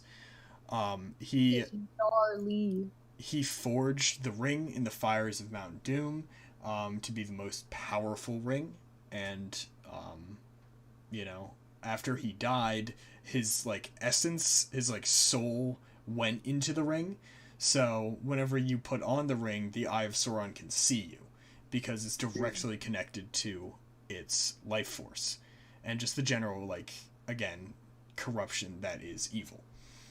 So Sauron is defeated when the ring gets thrown into the fires of Mount Doom and gets destroyed, and, you know, the eye is like, oh no, and then it, you know, poofs out of existence. But it's just, again, very iconic. The eye is super iconic. It's just, it's analogous with evil. It's, you know, or synonymous with evil, and it is just, it's haunting. Like, there's a scene in the 3rd movie when Frodo and Sam are climbing up a mountain to go and throw it into Mount Doom, and the eye is just like looking all over the place, and there's like a beam of light wherever it's looking, and it's just like shifting all over the landscape, and it's creepy as anything. It's like that, I don't know if you play Little Nightmares, Max, but it's like that one bit where you have to hide behind the dumpster or whatever. Yeah, like the cart that's like rolling. Yeah. I don't think I know that. It's just a creepy thing. And, like, eyeballs are creepy when they are alone anyways, and this solitary eye is pretty freaky. Yeah, and it's like a cat or a snake's eye. Yeah. Like, it's not a human eye. And again, we will get into what Sauron is, what race he is. In fact, I think that's in the coming slides. But he is the main villain, and he is, you know, the reason everything goes down the way it does. Oh, and you read The Hobbit. So do you remember the necromancer from The Hobbit? That whole, like... Yes. So the necromancer is actually Sauron in like building up his strength and pretending to be a human Oh. so people don't catch on to him. Oh. Wow. That's so weird. I know, Yeah. it's weird that it all like, I don't know. I love when things can, I recognize Yeah, it's great. theories, but it still makes me happy when things all tie back to each other. I don't know. Mm-hmm. Yeah, I love the interconnecting books. That's great. Yeah. But without further ado, we can move on to the races. So we've been talking about that, about how it's a little complex. The biggest piece of, the biggest, what am I thinking of? A resource that you can use to get the whole like hierarchy of gods and what races they created and how everything is in relation to each other is the book called The Silmarillion, which me and Pluto read quite a while ago. It is dense, it's disgusting, and it's just so lore filled, but it's, you know, one of the most important books towards the lore other than, you know, the base stuff. Essentially the Bible for the Lord of the Rings universe. To be honest, yeah. Wow. And it details the story, and there's this whole thing about how music created the universe and all that stuff. We're not really getting into the whole music thing, but these are just some of the races that exist in the universe, and it also plays into how Tolkien did world building. Like, you know, he is the king of world building, I would say. Like, he has to be in the top 3 authors for being able to just construct a universe, like with creating languages, with making a map, with, you know, creating a hierarchy of gods, with all of this stuff. It comes together to, you know, make a whole world that you can study like you would study something from, like, history class, for example. But yeah, so I found this, I called it a phylogenetic chart. It's not really. I just wanted to use that word so people... That's just last week's Yeah. terminology. So the big guy in the middle is Eru / Iluvatar, and I'm just gonna call him Eru. Eru is the first god. He's like the almighty god. He created everything. So he is the almighty. And these on the left, Manwe, Aule, and Yavanna, are lesser gods that he created. Melkor is Morgoth. His name changed after he was, like, cursed for being evil. Like, the name Melkor was, like, made, you know, like, you couldn't say it anymore. It's like Voldemort, I guess. But I just refer to him as Melkor in the chart. But Melkor is Morgoth. And he is responsible for corrupting a lot of people, including Sauron, who actually started off as a good guy, and the Balrogs, who actually started off as good, benign creatures. He's directly responsible for orcs, trolls, and dragons, and all that stuff. On the left, below the lesser gods, are Gandalf, Radagast, the Blue. There are other gods as well. Like these are Yes. just like the most important ones, but there's like a pantheon. Yes, there is. And, you know, it shows which gods created which species. Like Manwe created the eagles, Aule created the dwarves, Yavanna the ents, and all of that stuff. But it's also interesting that while Eru is obviously directly responsible for the creation of the lesser gods, Eru is also responsible for directly creating men and elves. He created elves first, which is why they're sometimes referred to as the firstborn, men second, which is why they're sometimes referred to as the secondborn. And it's theorized that hobbits are kind of like an offshoot of men. Their exact origins are unknown, but it's thought that they just might be a divergent species of men, which is why there's a tiny little line there. Also, orcs are corrupted elves, which is why there's a little line between them, again playing into the big theme of corruption. So I made my own chart. I find this chart a little more detailed and a little easier to follow, even though it might not look that way at first.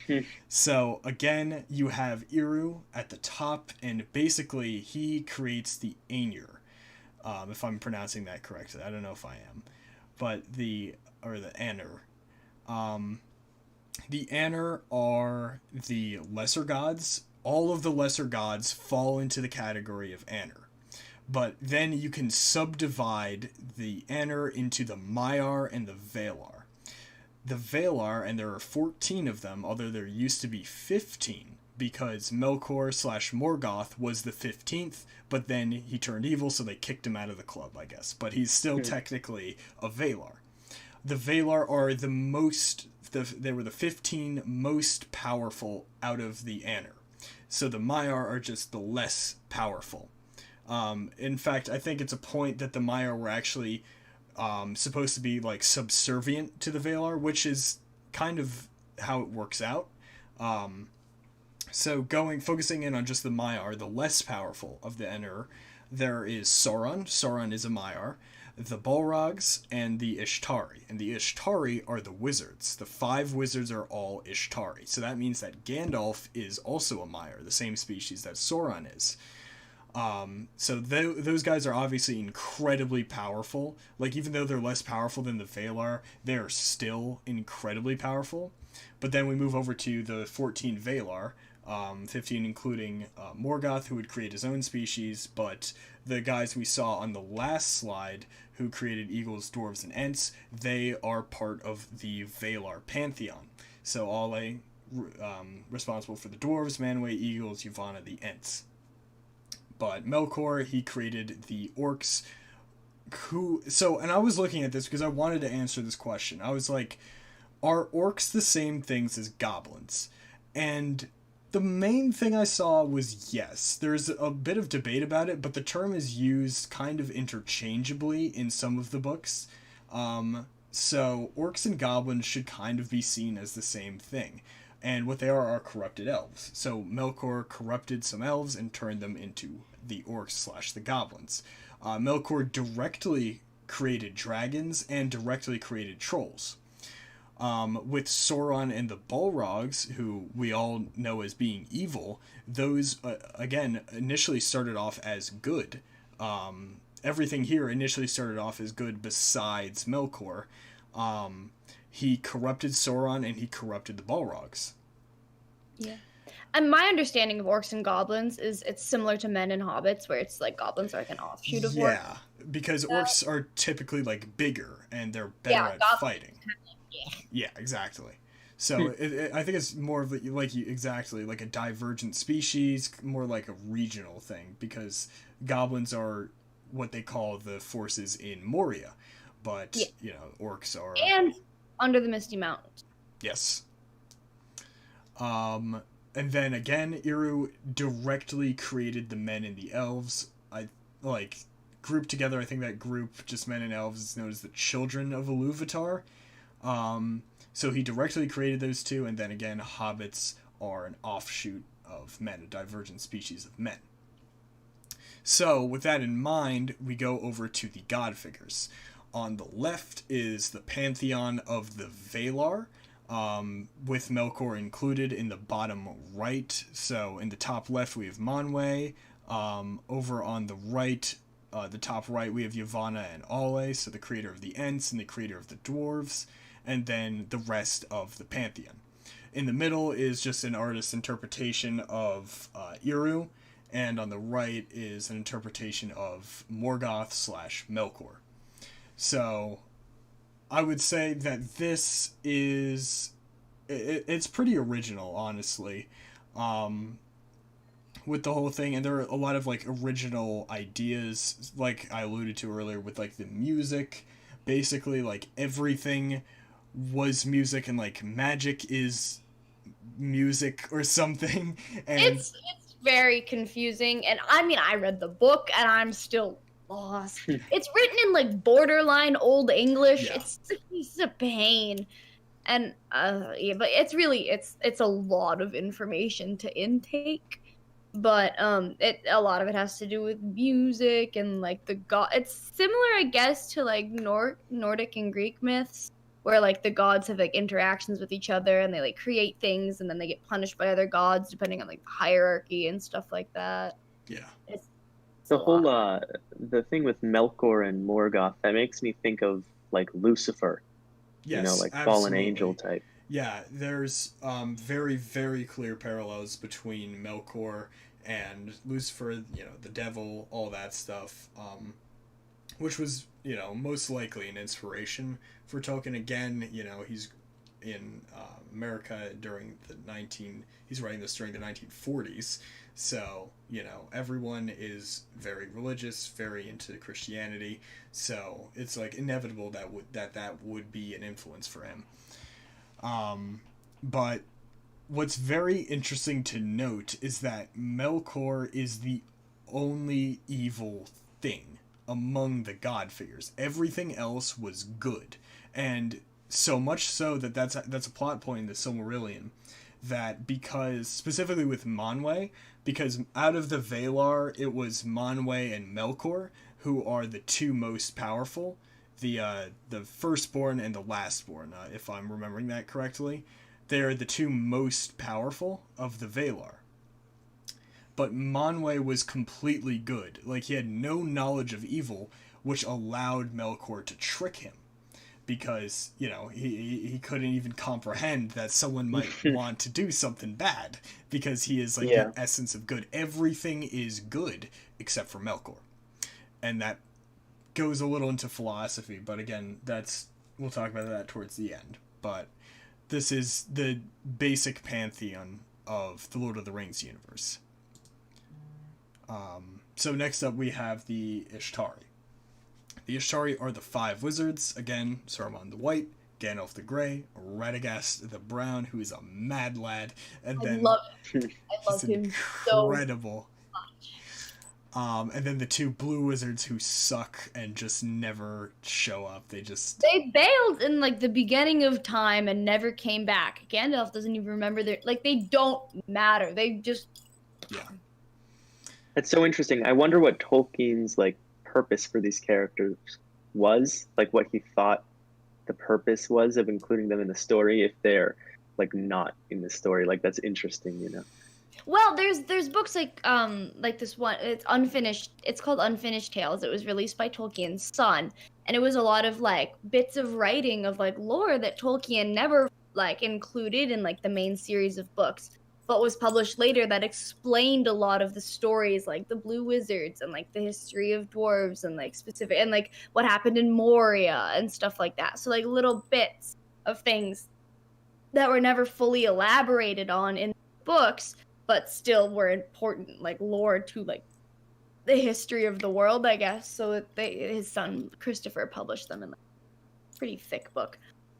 Wow. Yeah.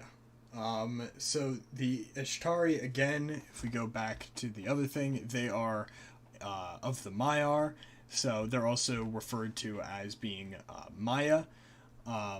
And again, incredibly powerful, even though they are the less powerful, like arguably they're the less powerful of the less powerful, because the Maiar are the less powerful compared to the Valar, and then of the Maiar you also have like Sauron and the Balrogs, and like Gandalf seemed very evenly matched with the Balrogs, so they're at least on even terms with that.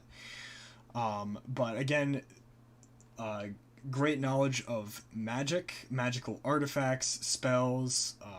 They are like, they defined what wizards are. Like when you see wizards, whether it's in D&D or any other pop culture, they usually like know about magic as a requirement, but they also like read a lot, and they are well traveled and they're wise. All that came from the Ishtari. And they each have their own kind of brand of magic. Like Saruman is one of the only ones that use the thing that he's holding? The Palantir, thank you. Gandalf has his own Gandalf works brand with of magic. fire and light magic and stuff like that. That's why he's famous for the fireworks and stuff like that. Mm-hmm. And Radagast, nature and stuff. Yep, and Radagast has all of his woodland critters that he just hangs out with. He's a little nutty, and the blue wizards specialize in not being useful, but the Ishtari are still like, you can be the least powerful of the least powerful of the gods, and you're still like incredibly powerful. They're often referred to as angels, which is an interesting way to think about it. I don't know if that's because that's how they're referred to in the Silmarillion, but it is a way to think about it. Because, like, if you think about it, like, what are angels? They're not necessarily lesser gods, but they do share some godlike abilities, like being immortal, or having like, omnipotence, stuff like that. The Ishtari aren't really omnipotent, but they have tools like the Palantir to help them. Well, the Palantir wasn't specifically, like, given to them. That was, like, something they were like, oh, God. 9, 12, 13, 7? One of those numbers. I don't remember which one it is. One of those numbers. There's a certain amount of them. And you're not supposed to use them because they were lost, and you don't know who has one, so you don't know who's looking at you when you're using them. It's like I don't know, a portal, I guess, to, like, and that's how Pippen gets his shit rocked later. Yep. But, so, like, the Saruman uses the Palantir to talk to Sauron, stuff like that. It's orbs. So that's not necessary. That doesn't have as much to do with them being, like, angels as just something that exists in the world. Yeah. But they're still very powerful and not people to be trifled with. So, yeah, that's Gandalf, that's Saruman, Radagast, and the 2 blue ones. Next up, we have the elves, and I put them first because they weren't the first things made by Eru. The first things made by Eru were the Aenir. But of the children of Iluvatar, elves were created before men, which is usually the explanation of why they're so much more powerful, is that they were just kind of, like, favored. So we know elves such as Galadriel on the left, such as, well, I guess everyone in that photo is an elf, but Legolas, and then Elrond, who's actually a half-elf. I think his last name is half-elven. Yeah. And also, I just, like, happened to see this while I was doing my research. He's also 1/16th Maya, because of some lineage thing. So he has some angelic blood in him. But elves, again, immortal, incredibly dexterous, very fair, vegetarians, I'm pretty sure, and yes. Also, like, certain members of them are, like, attuned to magic, like Galadriel, and does Elrond has foresight, so he can see into the future. He can see, like, different futures and, like, be like, this one's dead, and then, that's my son! And yeah. And then, of course, Legolas, whose main power derives from being portrayed by Orlando Bloom. But elves are, as a race, pretty overpowered. I gotta say, being immortal, incredibly dexterous, all of that stuff. Thankfully, they were nerfed by the fact that they are vegetarians. But other than that, one shudders to think of the power they would hold if they ate meat. But they are one of the most iconic races, if not the most iconic. Actually, I would say dwarves are probably a little more iconic from Lord of the Rings. You got Snow White and stuff like that. All that good stuff. But elves are, like, before Lord of the Rings elves were something Santa had.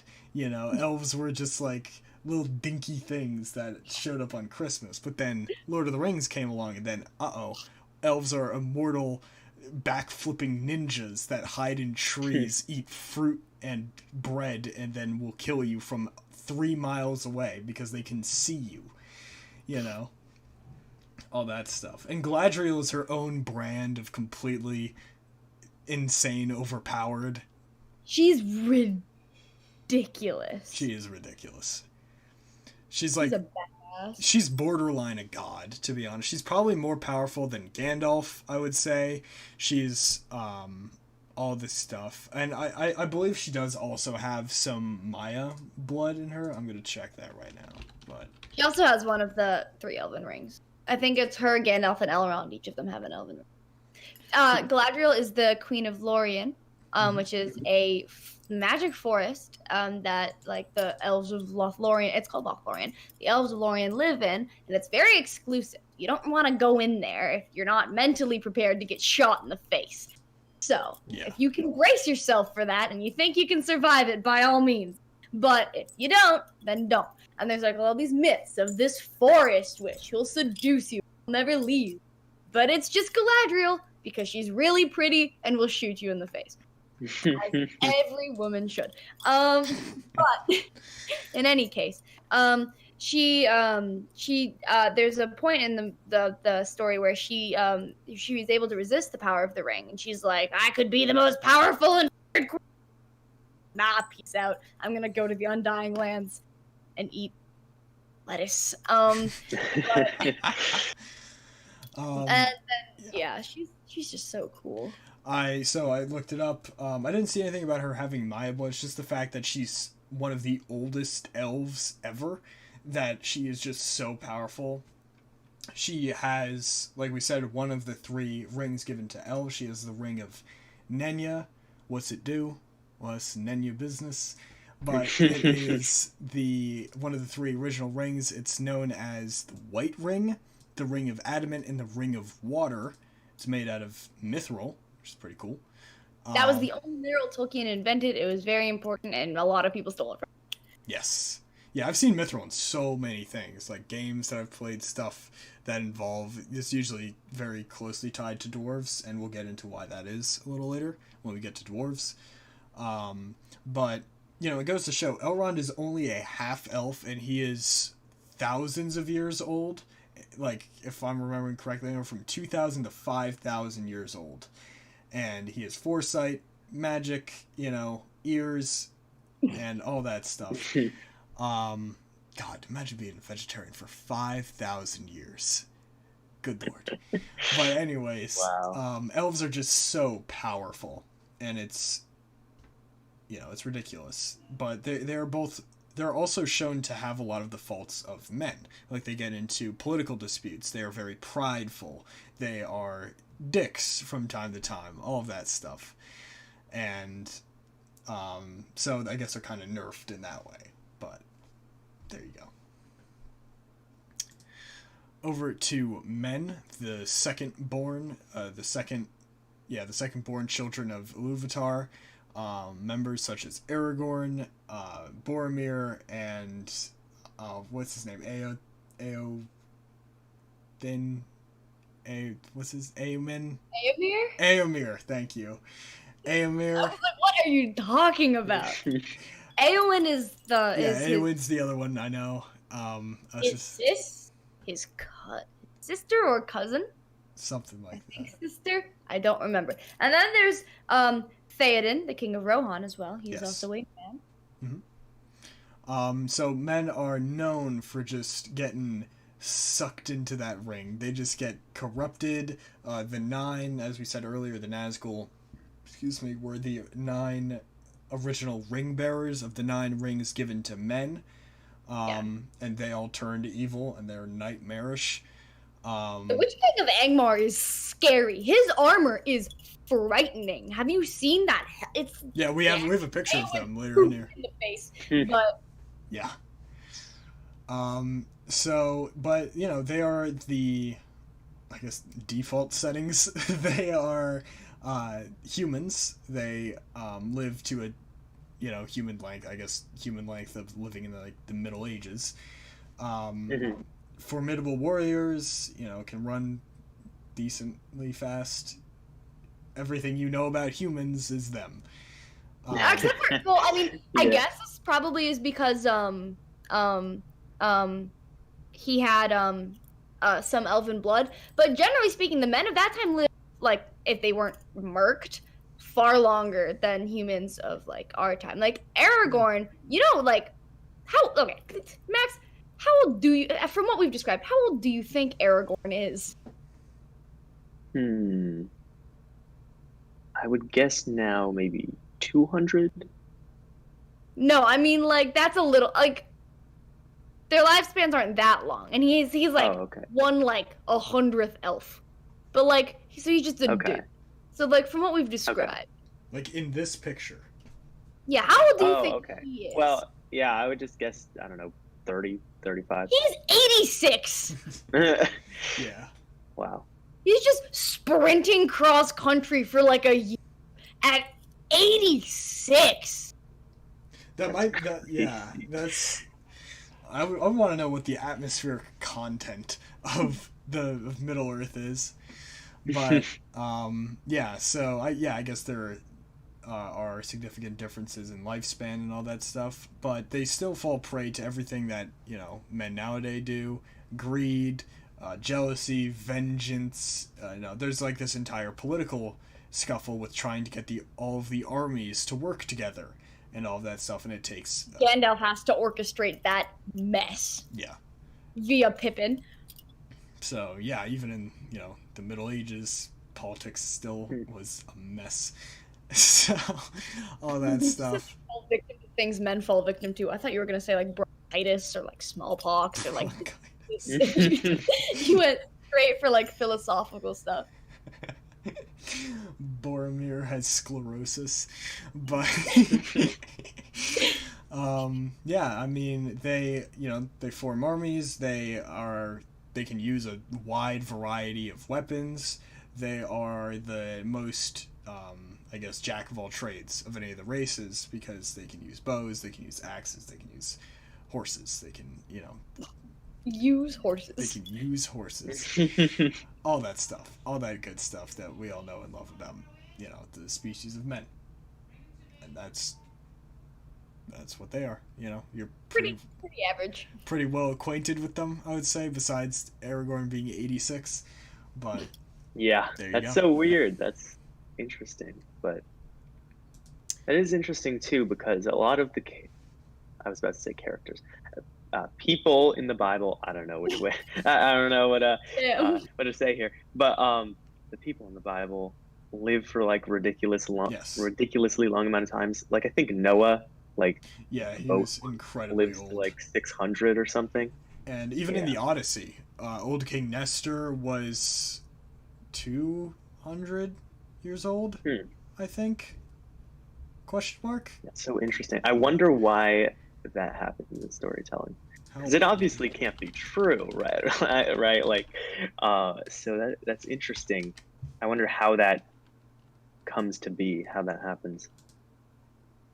I mean, and then you've got like Lazarus, right? Lazarus is the oldest one, I think, no, not Lazarus, Methuselah, right? Methuselah that lives to like 969 years old. Yep. Yeah, longest living, again, figure, I guess you could say, in the Bible. Yeah. So Nestor was like 110 in the Odyssey, and he was still kind of like smacking people around. So like, age is just much less of a thing. But interesting. Hobbits live to about 150, if I'm remembering correctly. Something like that, and they reach like 18. Like they're 18. I think like they're like when 33. So they have like, everything like delayed. And like Bilbo, when he left, sorry, the sun just blinded me. Bilbo, when he left for his journey, was 60, and that's also, I believe, when Frodo left. So they left around the same time, and that's like a whole thing. But yeah, they everything is like delayed. Yeah. So yeah, they are typically around the Shire, which is kind of like on the westernmost part of the area that they traverse around, if we go back to the map. But they are short, they have thick feet that allows them to walk around without shoes. Like, they went on this entire adventure without shoes, like across a continent without shoes. Oh my god. They walked in a volcano. They walked in a volcano without shoes. Wow. Their feet are just so thick. It's like they're always using shoes. And they have nasty amounts of hair on them. Good God. Hobbit feet I think it was described as like a blanket for their feet in the books. It's not great. So hobbits, obvious connections to Irish people, as well as they have love of potatoes, and they eat second breakfast. And the big thing is that just came out of nowhere. The big thing is that they don't like to do much other than farm, much other than hang out with their friends in the Shire. Like Merry and Pippin have to be like legends for just doing pranks, honestly, because everyone is just busy farming and stuff. So all that good stuff. But the thing is that they don't really want adventure. That's like a whole like plot point in The Hobbit. Exactly. Is like the Hobbits don't do anything. They don't go anywhere. They sit, they smoke, they eat, and they drink like monsters, and that is their entire like life. Yeah. Yeah, but the thing is that, and Pluto knows much more about this than I do. The thing is that because Bilbo and Frodo have Took blood, there's like that old rumor that one of the Tooks married a fae or something like that. Yeah, it's like so like one of the lines in The Hobbit is the old Took married took a fairy wife or something like that, and that's why they have this adventurous blood in them. And Bilbo's mother was a Took. So the whole thing in the beginning of The Hobbit is like his Tookish side came out and he wanted to punch someone in the face. And then he didn't, and then he fainted, and like that was like the whole like battle in the entire Hobbit was like, is he a Baggins or is he a Took? And is he gonna fight someone or is he gonna sit in a chair? And like and then so Frodo's a Took. They're partially, obviously, he's related to Bilbo. And Pippin is a Took as well. Why he's so mischievous, I guess. I don't know. Yeah. So they don't really like doing much, which is why like Gandalf throwing them on these harrowing adventures is so funny. But that also works to show off one of Tolkien's biggest motifs that we'll talk about in the final section. But hobbits always end up being the heroes. It's the thing, even though they are not likely to be them. But they're great, lads. Then over to dwarves, who are the best lads. They're so good. Representing so good. Scottish people. This was the greatest bit of Scottish representation that we ever got. Dwarves are, again, short, about the same size as the hobbits, I guess. Hobbits are slightly smaller. Yeah. They like being underground. They like using the forge, making weapons, armor, all that stuff. But they just pretty things. They just like working with metal and jewels and stuff like that. It's not all weaponry. Yeah, that's true. They do architecture stuff like that. Dwarven architecture is so sick. It's awesome.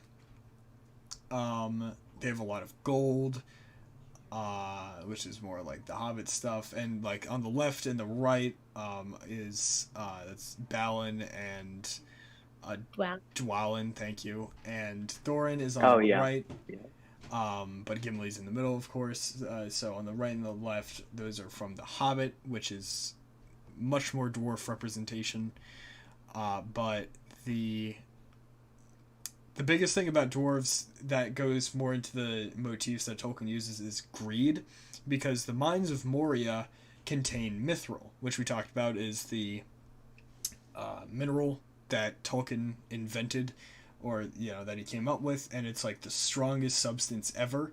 So the dwarves like want it because they can make really cool things out of it, and it's worth so much. So they find that the mines of Moria, or like Moria had it, so they created the mines of Moria so they could mine it.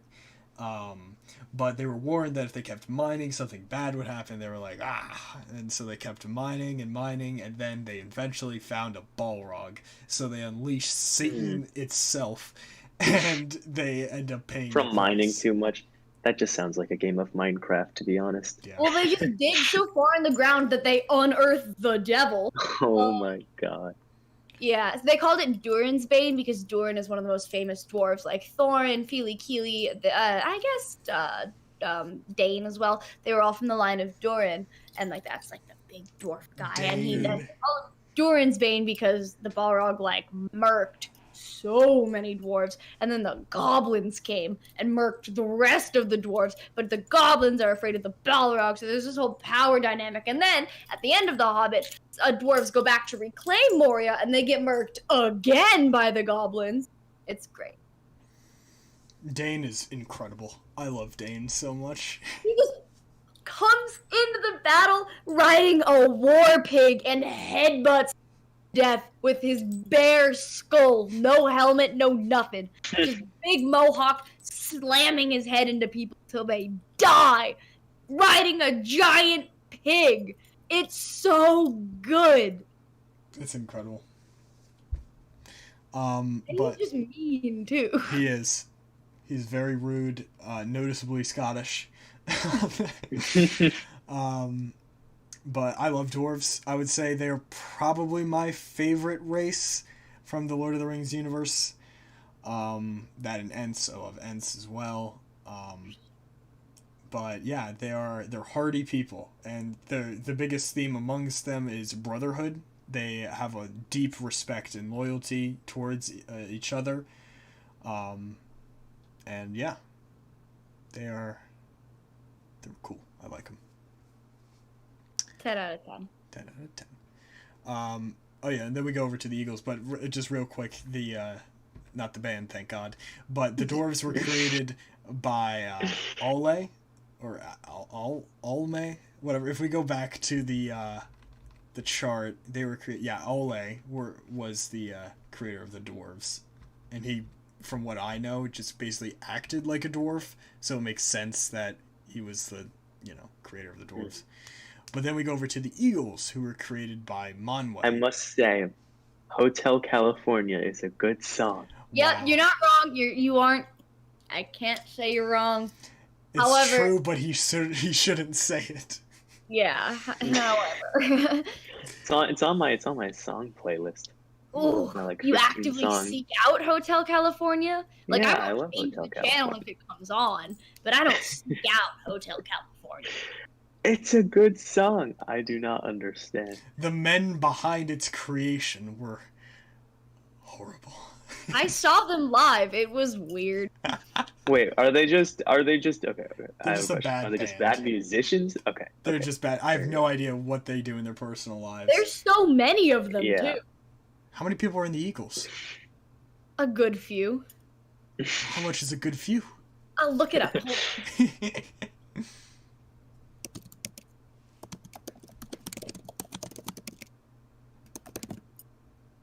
7.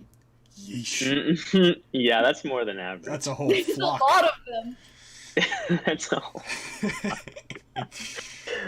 Yes. But yeah, eagles created by Manwë. They are their own species. You know, they're obviously birds, but they're much more intelligent. I don't think they really like communicate. Like they don't speak really. Like they squawk. They can talk. They talk like they speak They can talk. words.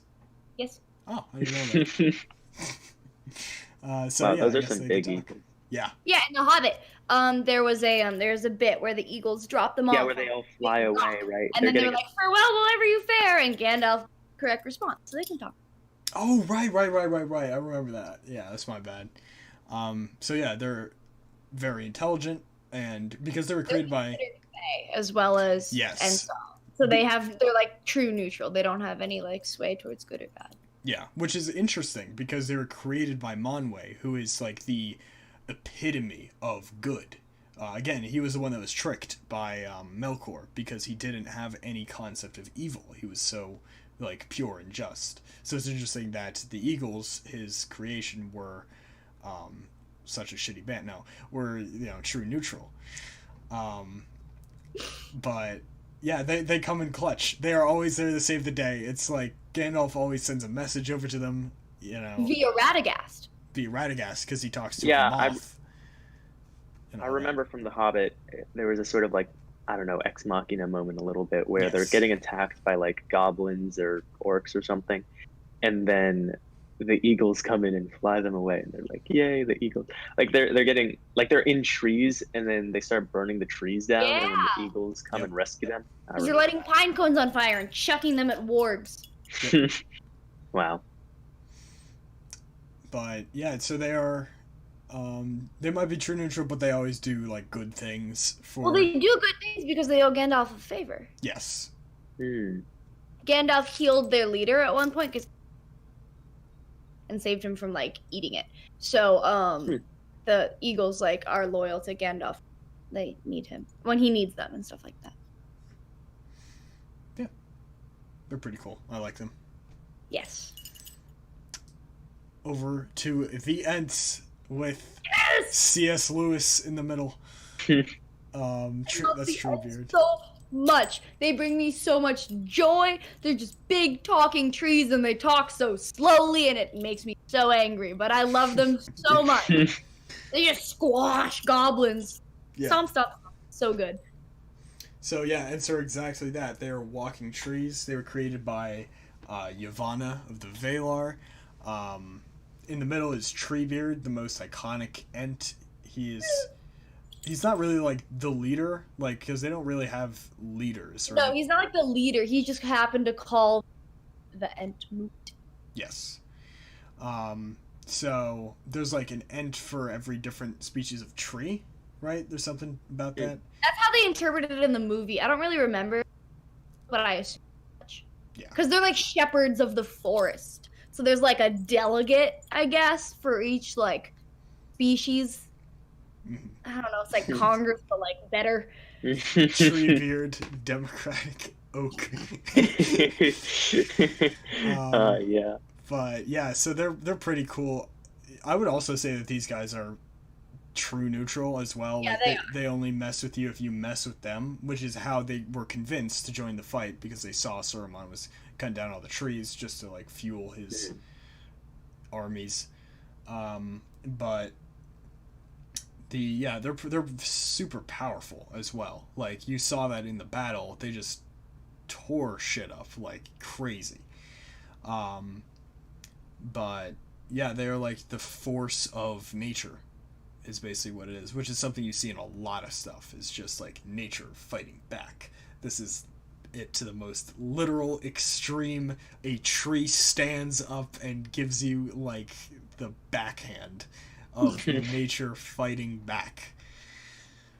But they're very cool. I would say they were very well done in the movie. That the CGI was incredible. Yeah. And Especially for the time, because it was still developing to be like super great.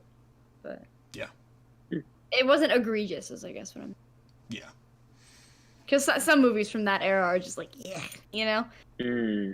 Yeah. I guess I imagine it had a really. When they, especially when they overuse the CGI, Yes. it's like. Which is they really know, don't do that in the Lord of the Rings, which makes me Yeah. really happy because they very easily CGI'd all the orcs' faces on and stuff like that, but they didn't. I think they did a lot of practical effects. They did. And stuff like Yeah. that, which is That's always so good. much better.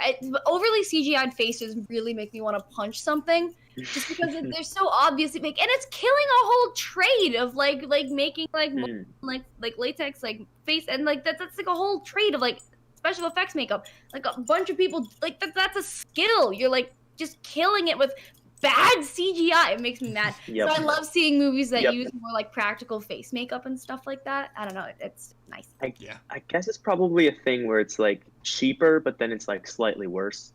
Yeah. You know what I mean?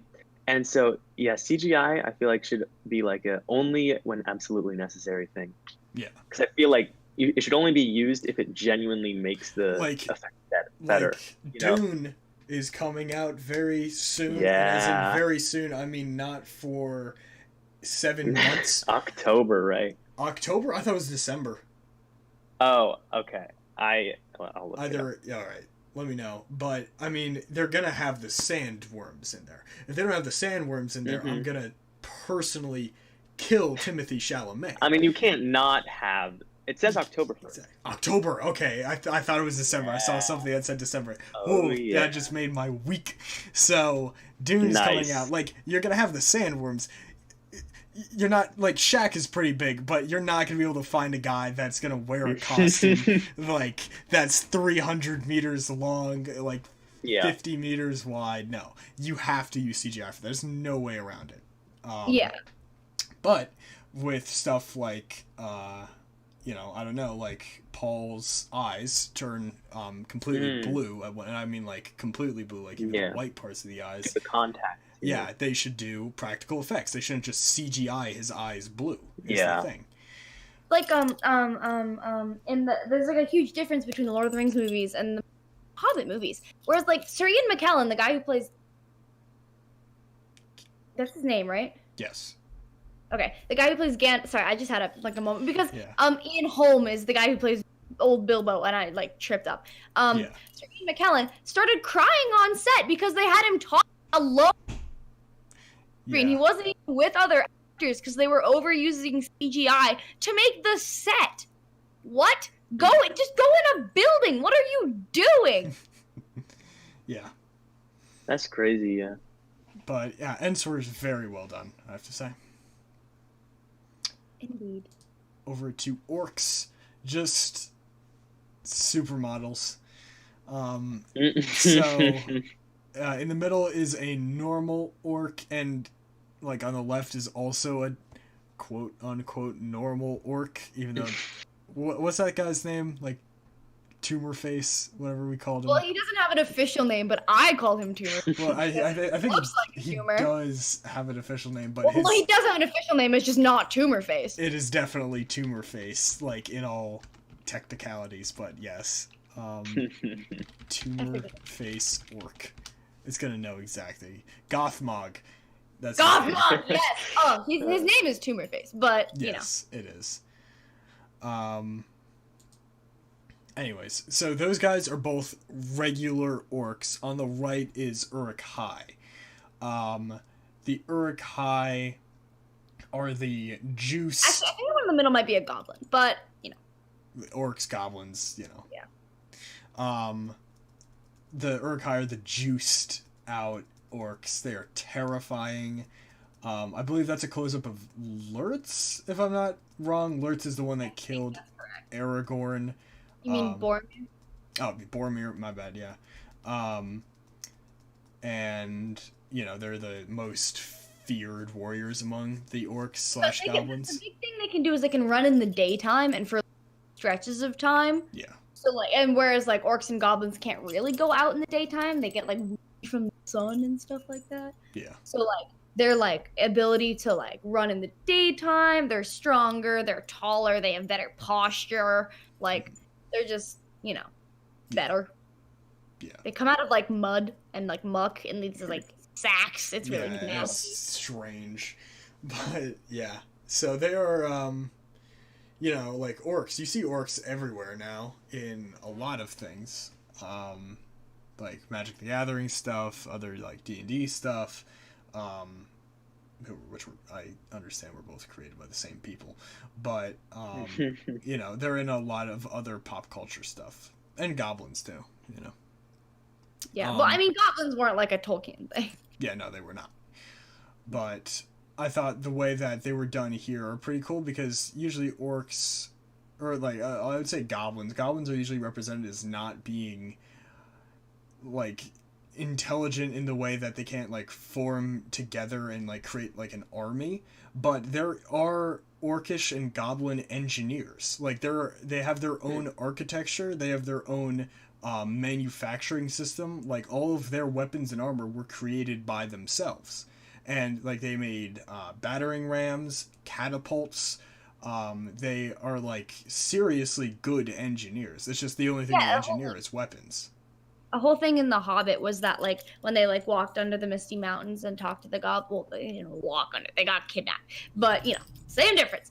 They ended up under the Misty Mountains with the goblins, and there was a moment of exposition, and Tolkien was yeah, goblins are really intelligent and they're really good at making things and building things, but they only make things that are used to hurt and torture other people.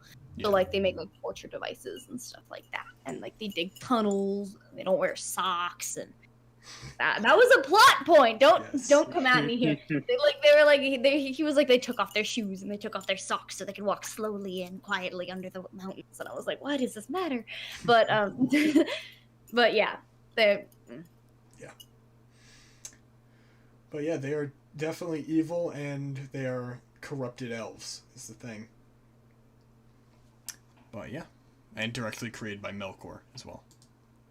So now the last section that we're going to talk about is just major themes, and we picked out 3 major themes that you see throughout the story, and are the takeaways that Tolkien wants you to take away from his story.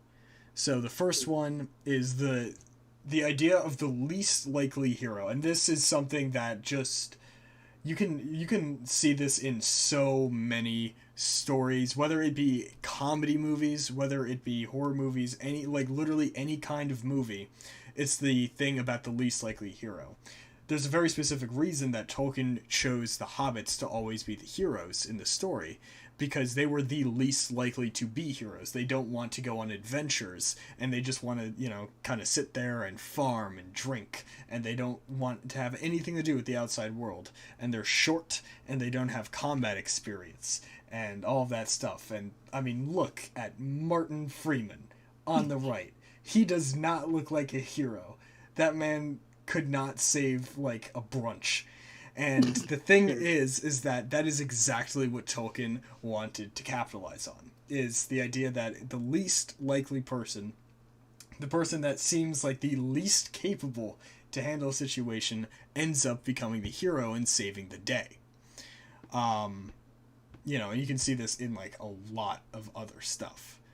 But I always found it pretty interesting, and I read like a paper on this. I had to read it for my Myth and Bible class, and basically it was the reason Tolkien did that is so that even if you in your daily life feel like you are just not capable of handling a situation, like you've just been thrown in some strange new circumstance that you don't feel qualified to be in, you can look to Frodo, and you can look to Bilbo, and you can look to Merry and Pippen, and you can say, well, hey, they made it out all right, so maybe I can too. And Sam. And Sam. So he just wasn't on this slide, but yes, Sam. Sam is the most likely hero, because he has a heart of gold. But all of that stuff.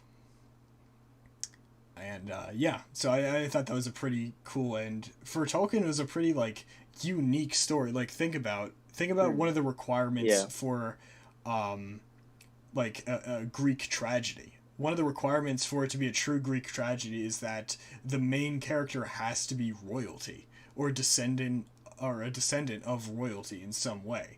And like that's even if they aren't simply a demigod.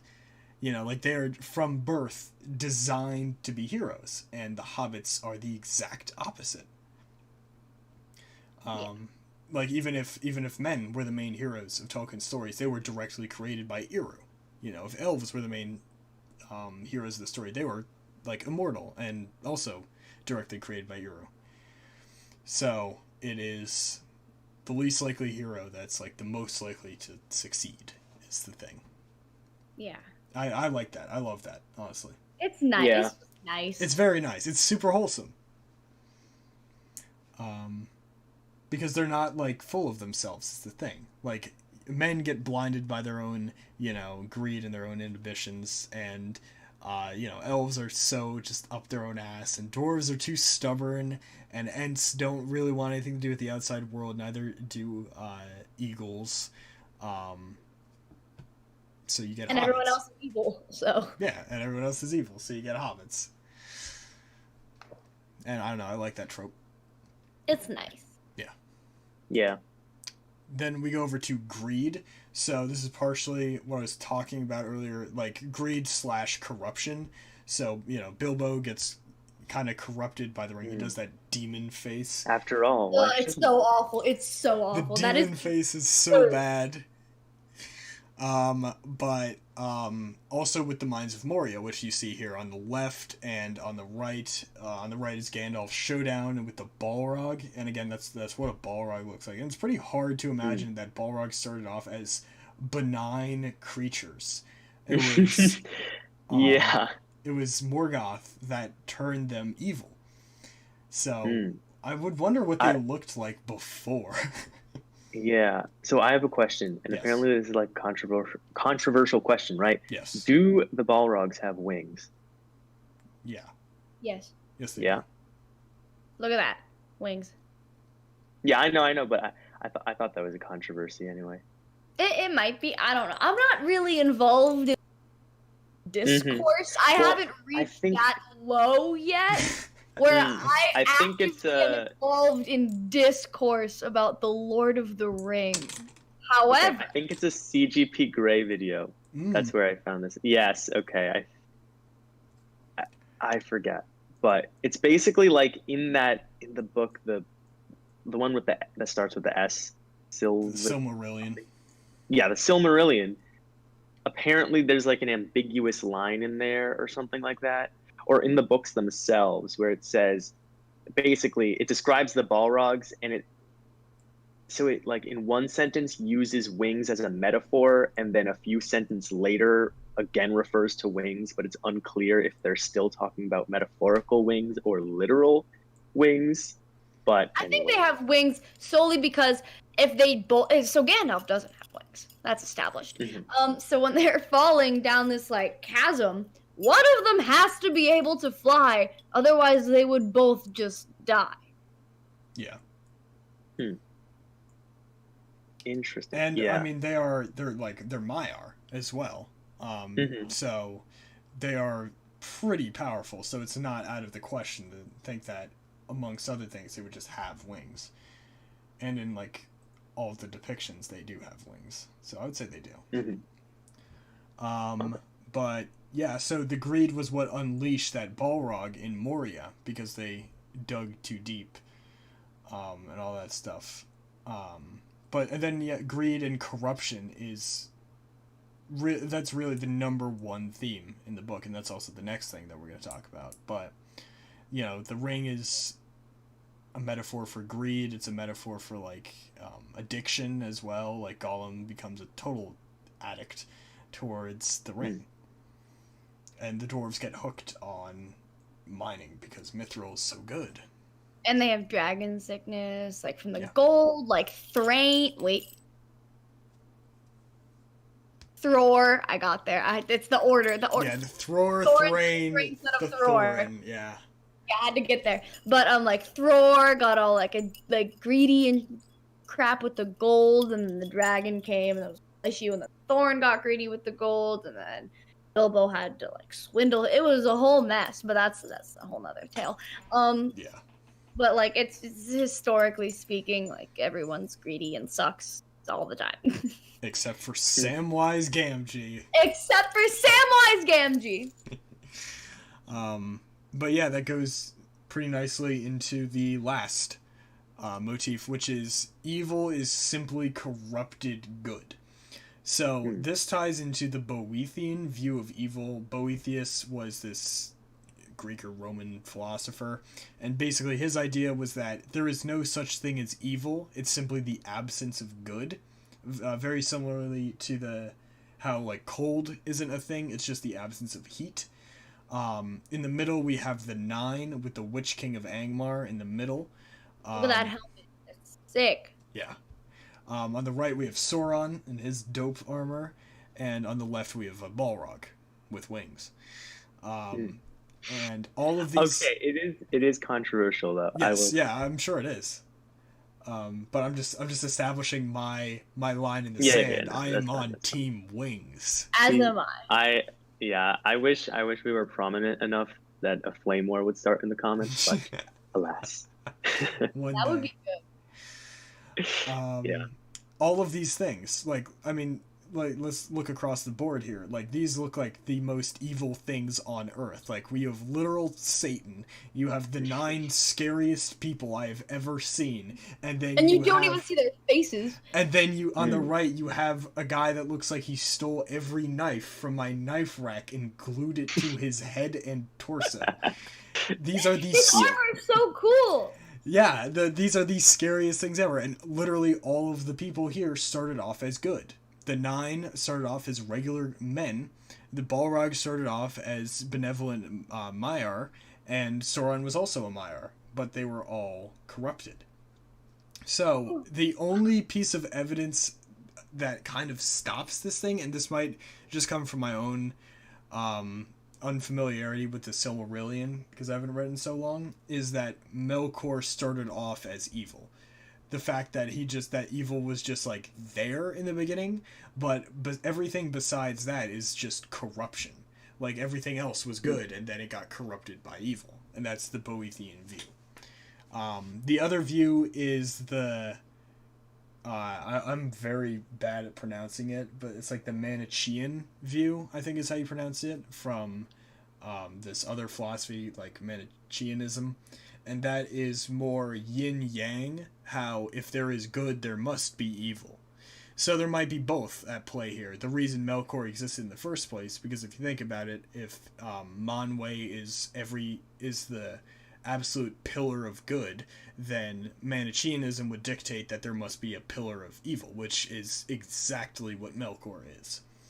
So both might be at play, but definitely the Boethian view of evil is much more prominent here, because everything they come up against, like legitimately every single thing they come up against in the story was once good. There's not a foe, like, and I don't mean like every individual thing, but every individual species they come up against never started off as just evil. They started off as like good at some point, or they were, the only exception would be dragons, because they were directly created by Morgoth. And trolls. And trolls as well. So those are like the only exceptions to this thing. But it's an interesting philosophical debate, because I don't think it was very popularized at that point in time that he wrote it. Yeah. But there you go. So, final thoughts. The Lord of the Rings, one of the most, if not the most incremental and monumental works of fiction and fantasy ever. One of the greatest fantasy franchises of all time. Peter Jackson doing I would say across the board, a phenomenal job. He did so good. Originally I forget the studio he originally to sponsor, but they're like, we can make it into 2 movies. We're gonna make Aragorn and Arwen brother and sister, and then we're gonna cut a bunch of stuff. And he was like, nah, and then brought it to another studio. We got you 3 movies, do what you want, and that's how it turned out the way it did. He knew he was sitting on gold. He did. That's good. But yeah, I love this stuff. I really do, and I'm really glad I got the chance to marathon it with you, Pluto. And yeah, why would you? Just out of curiosity, Pluto, what is the number one reason you love The Lord of the Rings and the Hobbit universe? I don't know. I guess I started reading it really young, so I have like nostalgia attached to it.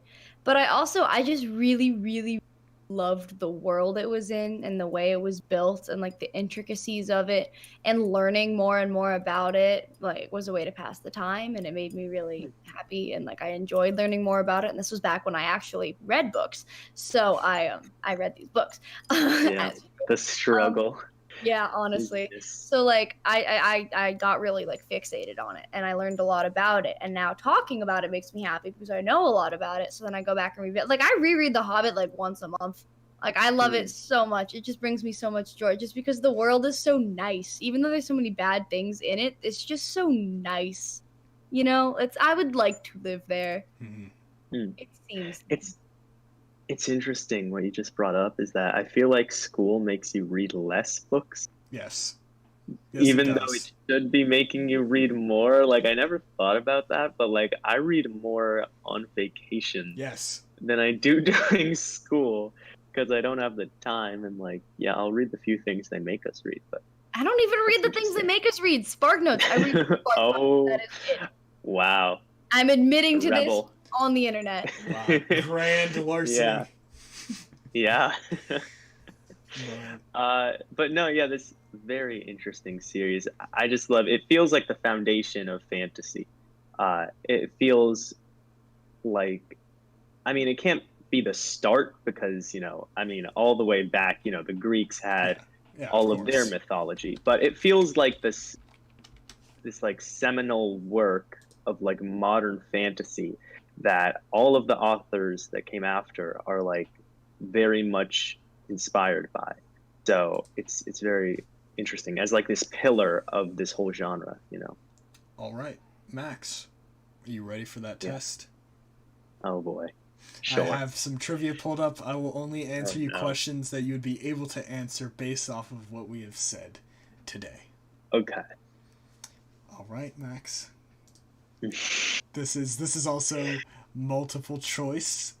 But Okay. I'm fairly sure that you could get some of these without the multiple choice, but if you need the multiple choice, let me know. All right. The Lord of the Rings movies are based on a novel by what author? Tolkien. J.R.R. Tolkien. Correct.